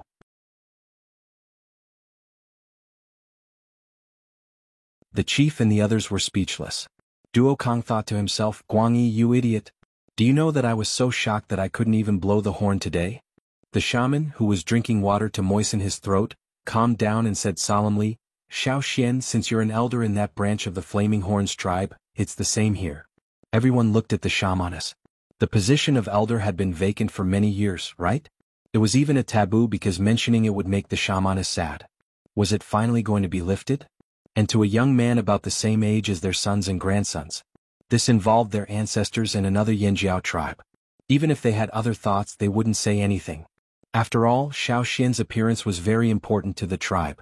Plus, he was wearing the elder's bone ornament. The shamaness didn't care how much the others accepted.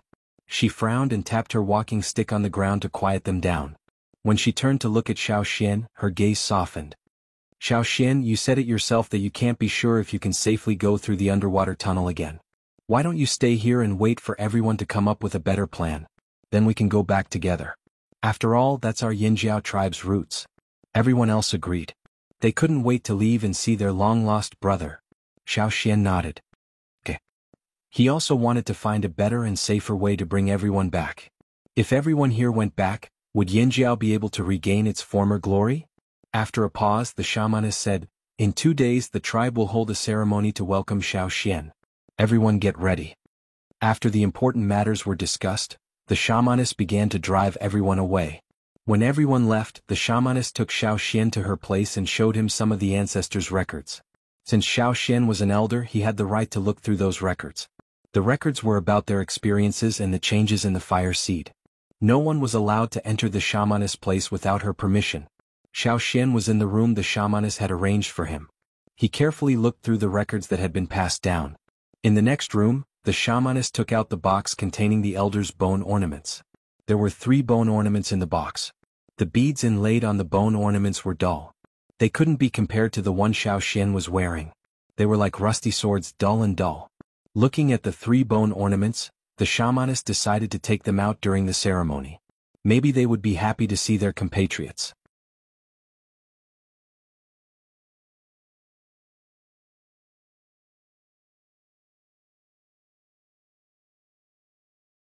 Chapter 377. Xiao Xian looked at the animal skin scroll in his hand. This was already the 10th scroll. Beside him was the food that the shaman had brought over, but Xiao Xian didn't touch it at all. From the moment he sat down until now, he hadn't looked at anything else besides the animal skin scroll in his hand. Previously, when Xiao Xian had told the shaman in chief about the other branch of the tribe, the two of them had felt that the other branch's experience was too bitter. But now, looking at the records in his hand, Xiao Xian realized that this branch's experience wasn't much better. Back then they had paid a huge price. Less than 1/10 of them had made it here safely. It could be said that they had suffered heavy losses. Even those who had made it here had varying degrees of injuries. From these records, Xiao Xian learned that as early as 1,000 years ago, People in the tribe had discovered that the fire seed was weakening, but they hadn't been able to find a solution. It wasn't until the appearance of the slave masters that they saw an opportunity. The reason why the slave masters were able to travel from this continent to the other side was because of the great changes in the world 1,000 years ago. The mountains became valleys and the sea became land.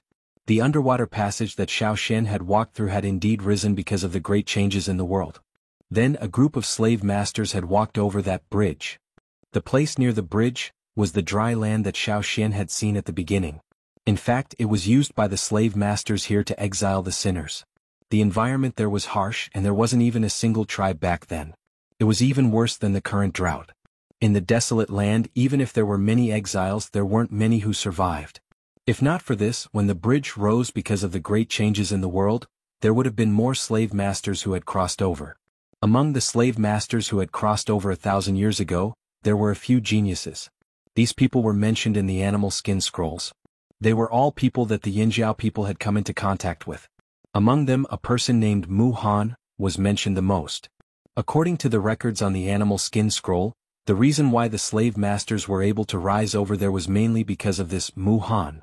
Looking at the records on the animal skin scroll, the Yinjiao ancestors had come into contact with this Mu Han quite a bit. Back then, the chief of the Yinjiao tribe who had brought his people out to avoid disaster had fought with Mu Han. The two sides weren't enemies, but they weren't friends either. After knowing each other for a long time, they understood each other very well. Later, the chief of the Yinjiao had won a contest and obtained some secret information about the slave masters from Mu Han.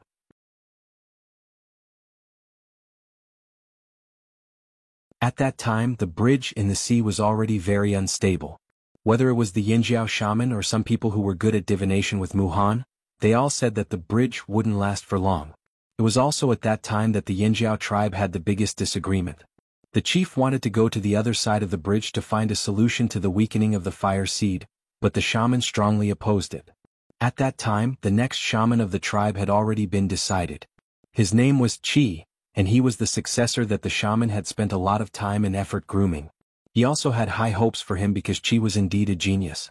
He was also one of the few people who had the power of inheritance before becoming the shaman. Just like how Xiao Xian had helped the shaman draw the Wu roll, Qi had also helped the shaman draw the Wu roll very early on. But in the end, that genius stood on the chief's side. Together with the chief, they brought half of the tribesmen and half of the fire seed from the sea bridge to the mainland. They experienced all kinds of difficulties and dangers. They were ostracized, targeted, and mocked until they came to this forest. After that, there were 10 full volumes of animal skin. All of them recorded how Qi had found a way to suppress the weakening of the fire seed and the mystery of the disappearance of the fire seed of the slave owners and the tribes here.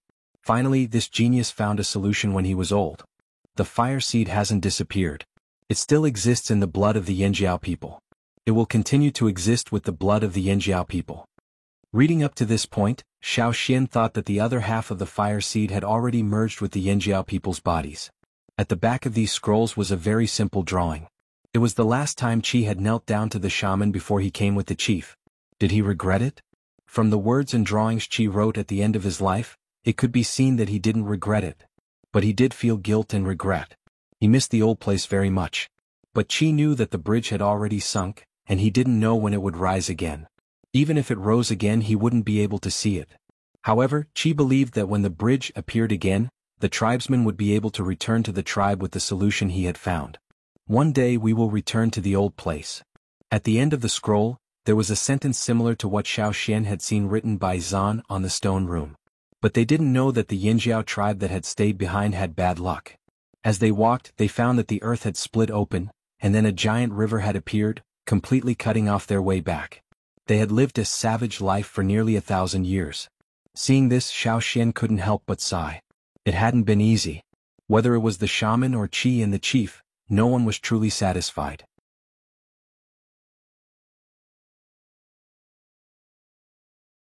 After all, Yinjiao had been split into two. In their eyes, they were all sinners who had let down their ancestors. Looking at the scrolls left behind by Qi and the chief, one could see that their greatest wish was that one day, the two tribes would be reunited. Yinjiao's prosperity and glory were indispensable. From the records left behind by the chief, Xiao Xian also discovered some things about Mu Han. Because he had interacted with Mu Han a lot, the records left behind by the chief were mostly about Mu Han. It was said that Mu Han had been exiled because he had been tricked. Otherwise, a genius like him wouldn't have been exiled so easily. But who would have thought that this exiled person would encounter a fortuitous encounter and cross the bridge from one side to the other? In the chief's records there was a paragraph that said, Mu Han felt that this was a paradise. This referred to the other side of the bridge where Yanjiao and the other tribes lived. There were weak people like wanderers and prisoners of war who weren't valued. These were all excellent slaves because these people didn't have power, but thirsted for power. This kind of person was the best slave. There were too many suitable slaves, and this completely ignited Mu Han's ambition. But he also resented the people who had exiled him. He wanted to kill them one day, so he abandoned his original surname, Mu, and changed it to the more murderous surname, Shi. Back then the chief, who knew Mu Han very well, had written some comments on the scroll. The general idea was that Mu Han's life had been at a disadvantage because he had shown off his abilities. He clearly had talent and power, but he had been tricked in the end. Xiao Xian recalled the several big cities on the other side of the desert, as well as the surnames of the city lords there. There were no surnames of Mu and Shi. No, there was a surname of Shi. Could it be that Mu Han had realized his own shortcomings and hoped that his juniors would know how to conceal their strength, endure silently, and trick others without batting an eyelid? Was that why he had changed the murderous Shi to Shi? Thinking about it, it was really possible. Didn't Shi Shu and his gang silently launch a war that swept through the entire desert? Perhaps Shi Shu's understanding of Yanjiao was not because of Dao Yu, but because of the records left by their ancestor, Mu Han? Whether it was true or not, Xiao Xian now had no way to investigate, so he couldn't ask Shi Shu for the real reason. Xiao Xian read the records left by Qi, who had changed Yanjiao, again carefully rolled up the scroll and put it back. If he could go back, these were all very important things. They were the results of Qi's life, and also the antidote to change the weakening of Yanjiao's fire seed. Xiao Xian stretched his stiff body and looked out of the window. Yang Guang was really brilliant.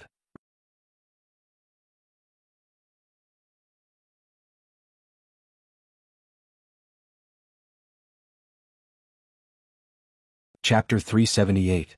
Seeing Xiao Xian come out of the house, the shaman's serious face showed a rare smile. You've seen it all? Yes, I've seen it all. Xiao Xian came in front of the shaman and sat cross-legged on the animal skin cushion on the ground. He couldn't let the shaman look up at him all the time. He was worried about her neck. Our ancestors have always wanted to go back to the old land. Every year we send people to the other side of the sea to see if there is a chance to go back. But every year the results are disappointing. I didn't expect to meet you. The shaman sighed. I don't know if I can go back there safely. At that time I was forced to do so. I was lucky enough to survive, but I don't know if I can go back again. Why don't I go and see? Xiao Xian asked. Please don't. The shaman hurriedly stopped him. She didn't want Xiao Xian to take this risk. It was rare to meet people from the other side. What if something happened? She couldn't even cry. Xiao Xian recalled the ancestors' experiences recorded in the animal skin scroll and thought about what he had encountered. He said, when I came from the bottom of the sea, there was only some dry seaweed in the passage. There was nothing else. I haven't seen the red and blue flowers recorded in the ancestors' records. So you'd better not take the risk. The opportunity can wait, but if you're gone, there's no other way. The shaman advised. She was about to say something else when she thought of something. Her whole body trembled and she looked at Xiao Xian in disbelief. You can understand the Wu roll? In the written records, there was no mention of any red or blue flowers in the passage. Only the Wu roll described them in detail. People who didn't understand the Wu roll wouldn't know this. If she hadn't copied it herself and looked at it often, she wouldn't have remembered it so clearly. Yes. Xiao Xian thought that after the people here merged the fire seed into their bodies, there would be some other changes. Maybe they could understand the Wu roll, but now it seemed that this was not the case. Can't others see it? Xiao Xian asked. Can people on your side see it? The shaman was even more shocked. Xiao Xian shook his head. On our side, besides the shaman, I'm the only one who can understand it. You're from the other side? The shaman asked in surprise. No, I'm an elder. We have a shaman on our side. He's about the same age as you, but he's already groomed an excellent successor. Why can't you? At this moment the old lady imagined a lot of slave owners fighting for power and profit to launch a variety of you pitting me, I pitted you drama. The tribe's fire seed hadn't merged with the people, so there were much fewer people who could understand the shaman paintings. According to the records of the ancestors, Almost everyone who could understand the shaman paintings became the shaman of the tribe, just like Qi 1,000 years ago. Therefore, the old lady felt that since there was a person with talent comparable to Qi in the past, the shaman of the tribe should train Xiao Xian well. If shaman the shaman thought. No, he said it many times, but I refused. Xiao Xian explained. He couldn't let the old man be the scapegoat. Why don't you want to? The shaman wondered. She hadn't found the most suitable successor in the tribe. Although there were a few people who could see some of the things on the Wu roll, they couldn't really understand it. They needed to be trained for a long time. They were far from Xiao Xian's level. I'm not suitable, Xiao Xian said. He couldn't tell the shaman that he was born restless, always running around and causing trouble. If such a person became a witch, he didn't know if it would lead the tribe in a strange direction. Moreover, in such a big environment, Xiao Xian didn't think his survival wisdom was better than these people. She wanted to persuade Xiao Xian to take over her position, but after hearing this, the shaman swallowed her words. She wanted to scold Xiao Xian, but she couldn't bear to. The muscles on her face trembled due to the complex changes in her emotions. She suddenly had the urge to kowtow to the ancestors who had passed away, to vent the emotions in her heart that were like 10,000 beasts running wildly. After chatting with the shaman for a while, Xiao Xian came out. As soon as Xiao Xian came out, he was stopped. Chief Zheng Luo took him to a place on the top of the mountain. It used to be an open space, but now it was busy. Stones were piled up and thick logs were moved over. The sound of chopping could be heard. A house was being built here. Chief Zheng Luo had ordered people to build it for Xiao Xian. It might not be finished before tonight. You can sleep at my place for the night and it will be finished tomorrow. You don't have to worry about anything. There are animal hides that have been dried, baked pottery and so on. Zheng Luo pointed in that direction, then shouted at the people who kept glancing over curiously, "Pay attention to what you're doing, don't look to the side. You stop looking. You almost chopped off your own hand." The people who were yelled at quickly looked away. Even though they were curious about Xiao Xian, they didn't dare to wander off recklessly with the chief here. After Zheng Luo showed Xiao Xian the house under construction, he continued walking up the mountain. Along the way, he introduced some of the more special places in the tribe, such as the fire pit for sacrificial ceremonies, and the storehouse for centralized storage. Xiao Xian felt like a monkey in a crowd. He was surrounded by curious gazes as if they were looking at something rare. When he wasn't paying attention, he was surrounded by a circle of people. When Zheng Luo yelled at him, the crowd dispersed. After a while, new people gathered. When the chief yelled again, the crowd dispersed again, repeating the process over and over again. They couldn't be blamed for being curious. Previously, when Duo Kang's horn sounded, it scared the tribesmen into preparing for battle. In the end, the chief and the other leaders went up the mountain in silence. The cause of the incident was a young man, and it was said that this young man was from the Yanjiao. Could he be a stray descendant of the tribe? But even if he was a stray descendant, he wouldn't be personally accompanied by the chief. A few years ago there were people who disappeared for a long time who came back with their wives and children, but the shaman and the leaders never treated them like this. Looking at the smile on the chief's face, it was the first time they realized that the chief could smile so amiably. TSK gave them goosebumps. What happened at the foot of the mountain, the strange expressions of the chiefs and elders, and the welcoming ceremony that would be held in 2 days, all made the people in the tribe curious, just like the bubbles in the boiling water, bubbling and bubbling. Duo Kang's son Duo Li was gossiping with Tao Zheng and the others. They had just been yelled at by the chief and were grilling meat while discussing Xiao Xian. As they were talking, Tao Zheng elbowed Duo Li, who was gnawing on a beast leg, and pointed his chin in a direction, indicating for him to look there. Duo Li raised his head and saw his father passing by with a pensive expression. Without wiping his mouth, Duo Li hugged the beast leg and ran over, shouting, "Father, father! I haven't returned to the fire seed yet, what are you shouting for?" Duo Kang scolded. The tribesmen would also be cremated at the fire pit after they died. They believed that the souls of the deceased would return to the fire seed with their ancestors and their descendants.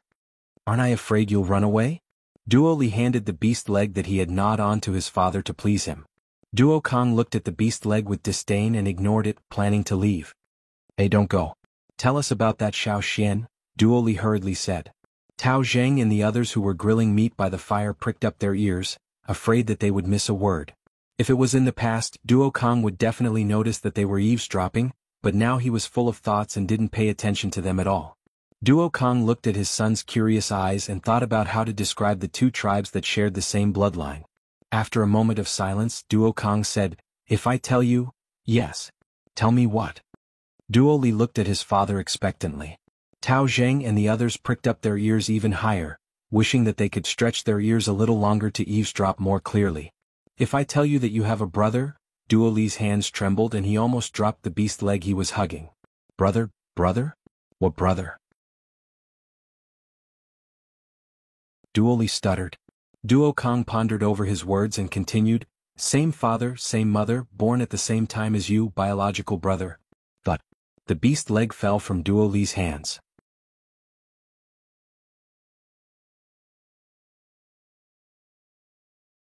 Chapter 379. After being born for so many years, he was the only child in the family. Since when did he have a brother? Duo Li stared blankly at his father. On the other side, Tao Zheng and the others who were eavesdropping were also shocked by the news. But after thinking about it, they felt that something was wrong. Xiao Xian didn't look like Duo Li. "Father, Xiao Xian and I are brothers? Brothers?" Duo Li pointed at the figure in the distance and asked. "I'm just giving an example." Duo Kong also realized that his son had misunderstood. How stupid. But Xiao Xian's background wasn't something they dared to talk about unless the chief or shaman said it themselves. Many people in the tribe knew that the Yinjiao tribe didn't belong to this place, but came from the other side of the sea. But after 1,000 years, generations of people told stories of the past to their descendants. Now many people only treated those stories as stories. If Duo Kong hadn't taken over the position of hunting leader, he wouldn't have had the chance to know more. As for the young people nowadays, they usually didn't think so much. "Anyway, you guys just treat Xiao Xian as your brother." Duo Kong didn't know how to express himself, so he just said this sentence. But then he felt that it wasn't right. Xiao Xian was an elder, and these kids should treat him with respect. 2 days before the welcoming ceremony, the atmosphere in the tribe was strange. Some were happy, some were curious, and all the topics revolved around Xiao Xian, this new face that had suddenly appeared. As Duo Kang's words spread, the people who didn't have much gossip and entertainment were excited. Every day many people would go up the mountain to watch. If it wasn't for the chief and other elders, they would have personally talked to Xiao Xian. On the other hand, Xiao Xian experienced the feeling of being watched as if he was a rare object. He also felt the enthusiasm of the tribesmen. The house had been built. Beds, tables, chairs, pottery and other things had all been prepared. On the day they moved in, many people had sent things to Xiao Xian's house. Some had sent meat, grains, furs and so on. As hunters, every family had stored furs in their house. In just half a day, a large number of furs had piled up in Xiao Xian's new house. Xiao Xian silently engraved these people's gifts in his mind. Although these people were simply expressing their enthusiasm and didn't intend to receive any benefits from Xiao Xian still remembered their kindness. A group of aunties came over from the mountain, each of them holding a straw rope as a ruler. They held the straw rope and pointed it at Xiao Xian before they happily left. The next day, several sets of clothes were sent over. Some were made of animal skin, some were made of cloth, and some were made of animal skin. The clothes for the ceremony had already been prepared. The animal skin used was from the shamaness herself. It was an excellent fearsome beast skin and was very sturdy. Because there was no fire seed, the ceremony was a little different from what Xiao Xian knew, but there wasn't much of a difference. On the day of the ceremony, when the sun set and the sky darkened, the people at the foot of the mountain walked up one after another. Everyone was neatly dressed and wore clean clothes. Xiao Xian noticed that on the day of the ceremony, most of the tribesmen wore animal skin. Almost no one wore cloth. Most of the totemic warriors wore sleeveless animal skin, especially the intermediate and advanced totemic warriors. Every time there was a ceremony, they would expose their arms to show off their totemic tattoos. This was also a chance to show off their strength. The ceremonial clothes prepared by the tribe for Xiao Xian were sleeveless as well. In the eyes of Chief Zheng Luo and the others, this was a good opportunity for Xiao Xian to show off his strength. After all, not many people saw the battle between Xiao Xian and Zhao. The others only heard about it. Seeing was believing. Seeing with one's own eyes would leave a deeper impression. It would also give them a better understanding of Elder Xiao Xian. Because of the festive nature of the ceremony, many of the warriors inherited the customs passed down from their ancestors. They brought along various hunting fruits, sharp horns, bone ornaments and so on. Men and women of all ages were dressed up. In comparison, Xiao Xian looked refreshed. Xiao Xian had not gone hunting since he arrived here. To make it easier for him to travel, he did not collect any souvenirs from his hunts. The only thing he wore was an elder's bone ornament. Among the white bone ornaments, a fiery red ball stood out. Even at night, as long as there was a little light, it would reflect the light of Mars. "Are you ready?" The shamaness looked at Xiao Xian, who was standing beside her. "Yes." Although this wasn't the tribe he was familiar with, the Yinjiao atmosphere was very strong. Xiao Xian quickly adapted. "Go," the shamaness said as she walked towards the fire pit. Xiao Xian walked in the opposite direction. The welcoming ceremony required walking from the bottom of the mountain to the top. This was what every newcomer to Yinjiao had to go through. There was no fire in the fire pit at the top of the mountain, only torches. Xiao Xian waited at the bottom of the mountain. Beside him were two groups of people sent by the shamaness to protect him in case anything happened. The chanting from the top of the mountain could be heard faintly. The entire mountain was immersed in a solemn atmosphere. A red light flashed at the top of the mountain. The shamaness had lit a fire in the fire pit. With the sound of a horn, Xiao Xian walked up the mountain. There were many torches around, illuminating the path up the mountain. It was probably to make it easier for Xiao Xian to see the path. In fact, Xiao Xian could see clearly even without the torches. After passing through a deserted area, Xiao Xian saw a crowd gathering. The path up the mountain had been cleared. No one came close. People on both sides of the road looked at Xiao Xian curiously. This was the first time they had a chance to observe Xiao Xian up close. They didn't have to worry about being reprimanded by the chief and elders. This was Xiao Xian? The person that even Zhao couldn't do anything to? They heard that he was the one who robbed the Taihe tribe. No matter how they felt, they could only think about it. They couldn't say it out loud. They couldn't say it out loud during this ceremony. Using his special vision, Xiao Xian saw some red threads coming out from the crowd. They were coming out from everyone's body. They went all the way up and connected to the fire pit at the top of the mountain. As Xiao Xian got closer to the top of the mountain and the fire pit, the red ball on the bone ornament necklace on his body seemed to be on fire. A ball of flame gushed out from it. Seeing this, the people around him screamed. However, they quickly held their breaths and kept their mouths shut. Their eyes were fixed on Xiao Xian's necklace that was emitting flames. The totem patterns on Xiao Xian's body were also revealed. The magma-like flame patterns extended from his shoulders to his wrists and then to his palms. A senior totem warrior. He really was a senior totem warrior. The people around him stared with their eyes wide open. The fire pit finally appeared in front of Xiao Xian. It didn't have the surging flames in his memory, but it wasn't small either. It filled the entire fire pit. Beside the fire pit, the shaman stood there with a stone box in his hands. There were 3 bone ornaments in the box. They were the same as Xiao Xian's, but they weren't as bright. When Xiao Xian came closer, the shaman handed the box to Xiao Xian.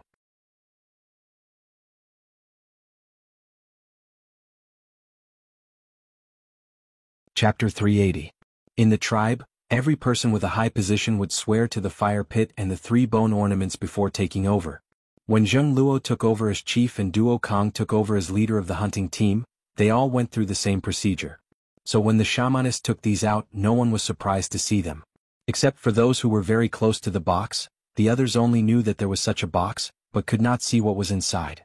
If not for this, Duo Kong wouldn't have been the only one who recognized the necklace when Xiao Xian fought Jure 2 days ago. Xiao Xian bowed to the box. This was the way tribesmen greeted their ancestors. According to the original plan, when the box was taken out, it would be Xiao Xian's turn to say his oath. But those closest to the fire pit, such as Duo Kong and a few elders, waited and waited. Xiao Xian still did not speak. What's wrong? Did he forget his oath? Did he not remember what to say? Or was he so nervous that he forgot everything? Even Chief Zheng Luo looked at Xiao Xian in confusion. But when he saw the excitement on the shamanist's face, he realized that something had changed. Tears glistened in the shamanist's eyes as she stared unblinkingly at the box in her hands. The 3 bone ornaments that had been sleeping quietly in the box suddenly brightened when Xiao Xian came closer, as if the dust covering them had been swept away. Even if it was not as bright as the one worn by Xiao Xian, it was enough to make the shamanist happy. No one knew better than these adept puppets what the balls in the bone ornaments represented. In the past, every time the adept puppets saw the dim balls on the bone ornaments, they would feel a deep sense of guilt, as if they had been abandoned by their ancestors. But now this change gave the shamanist hope. The ancestors had not left. They had always been here, guarding the Yinjiao people. The Yinjiao people worshipped their ancestors, and these were left behind by the first shamanists. They represented the most powerful shamanists in the Yinjiao tribe. If he wasn't holding the stone box containing the bone ornament, he would have knelt down immediately upon seeing the bone ornament's transformation. Xiao Xian also saw the changes in the 3 bone ornaments. When he received the bone ornaments in another tribe, he learned from the shamanist that the first shamanist had left behind 6 balls and made them into 6 bone ornaments. Xiao Xian had seen 3 of them before, and Xiao Xian finally saw the remaining 3. It was good that they were still here. They were not lost. The 6 bone ornaments would be reunited one day. According to the shamanist's instructions, Xiao Xian transformed the totem power in his body into a form outside his body, and separated a part of it to connect to the fire pit. This was something he had to do before he made the oath. The others in the tribe had connected to the fire pit in this way and made the fire rise. However, Xiao Xian didn't expect that the moment he separated the totem power to connect to the fire pit, there would be a drastic change. He didn't even get the chance to make the oath he had prepared. All his attention was attracted by this change. The totem flame in his mind became active, and at the same time the fire in the fire pit rushed up. The sudden rise of the fire in the fire pit attracted everyone's attention. Almost at the same time, all the torches around, including the bonfires on the mountain and at the foot of the mountain, were extinguished in an instant. The only fire on the entire mountain was the flame in the fire pit. The elders in the tribe had lived to this age, and had participated in countless ceremonies. They had also heard many stories about the fire pit from their fathers and grandfathers, but they had never seen this scene before. Between heaven and earth, only the fire on the mountain top seemed to exist. It was like a king standing on high looking down on all living beings. The rising fire rolled up, and a pattern of 2 horns appeared in it. It turned from blurry to clear. This was a pattern that every Yinjiao person was familiar with. They had seen it in the fire pit during the ceremony, but it was not as big or as clear as this one. The temperature of his blood seemed to be rising, like boiling soup, rushing and cheering in his body. The vibration came from his bone marrow, and the totem patterns on his body seemed to be brighter than before. This is...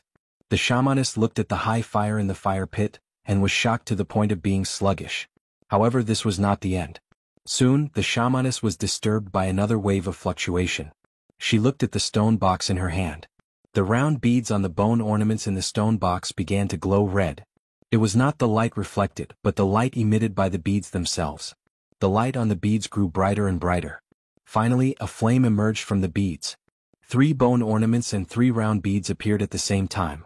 Even those who were standing a little far away and could not see the bone ornaments clearly could see the fire coming from the box. The air was scorching hot, but none of the Yinjiao people were burned. On the contrary, they felt an unprecedented peace of mind, and a touch of being protected. This unprecedented change surprised every Yinjiao person gathered here. They threw all other thoughts out of their minds and just stared at the fire pit. On the bone ornaments worn by Xiao Xian, the flames from the round beads began to expand. In the box held by the shamanist, the flames from the 3 bone ornaments began to expand at the same pace. The shamanist and Xiao Xian were standing by the fire pit. Both of them were wrapped in flames. If it were not for the fact that they were unharmed and unscathed, the others would have panicked. The shamanist's body was stiff and she carefully held the stone box.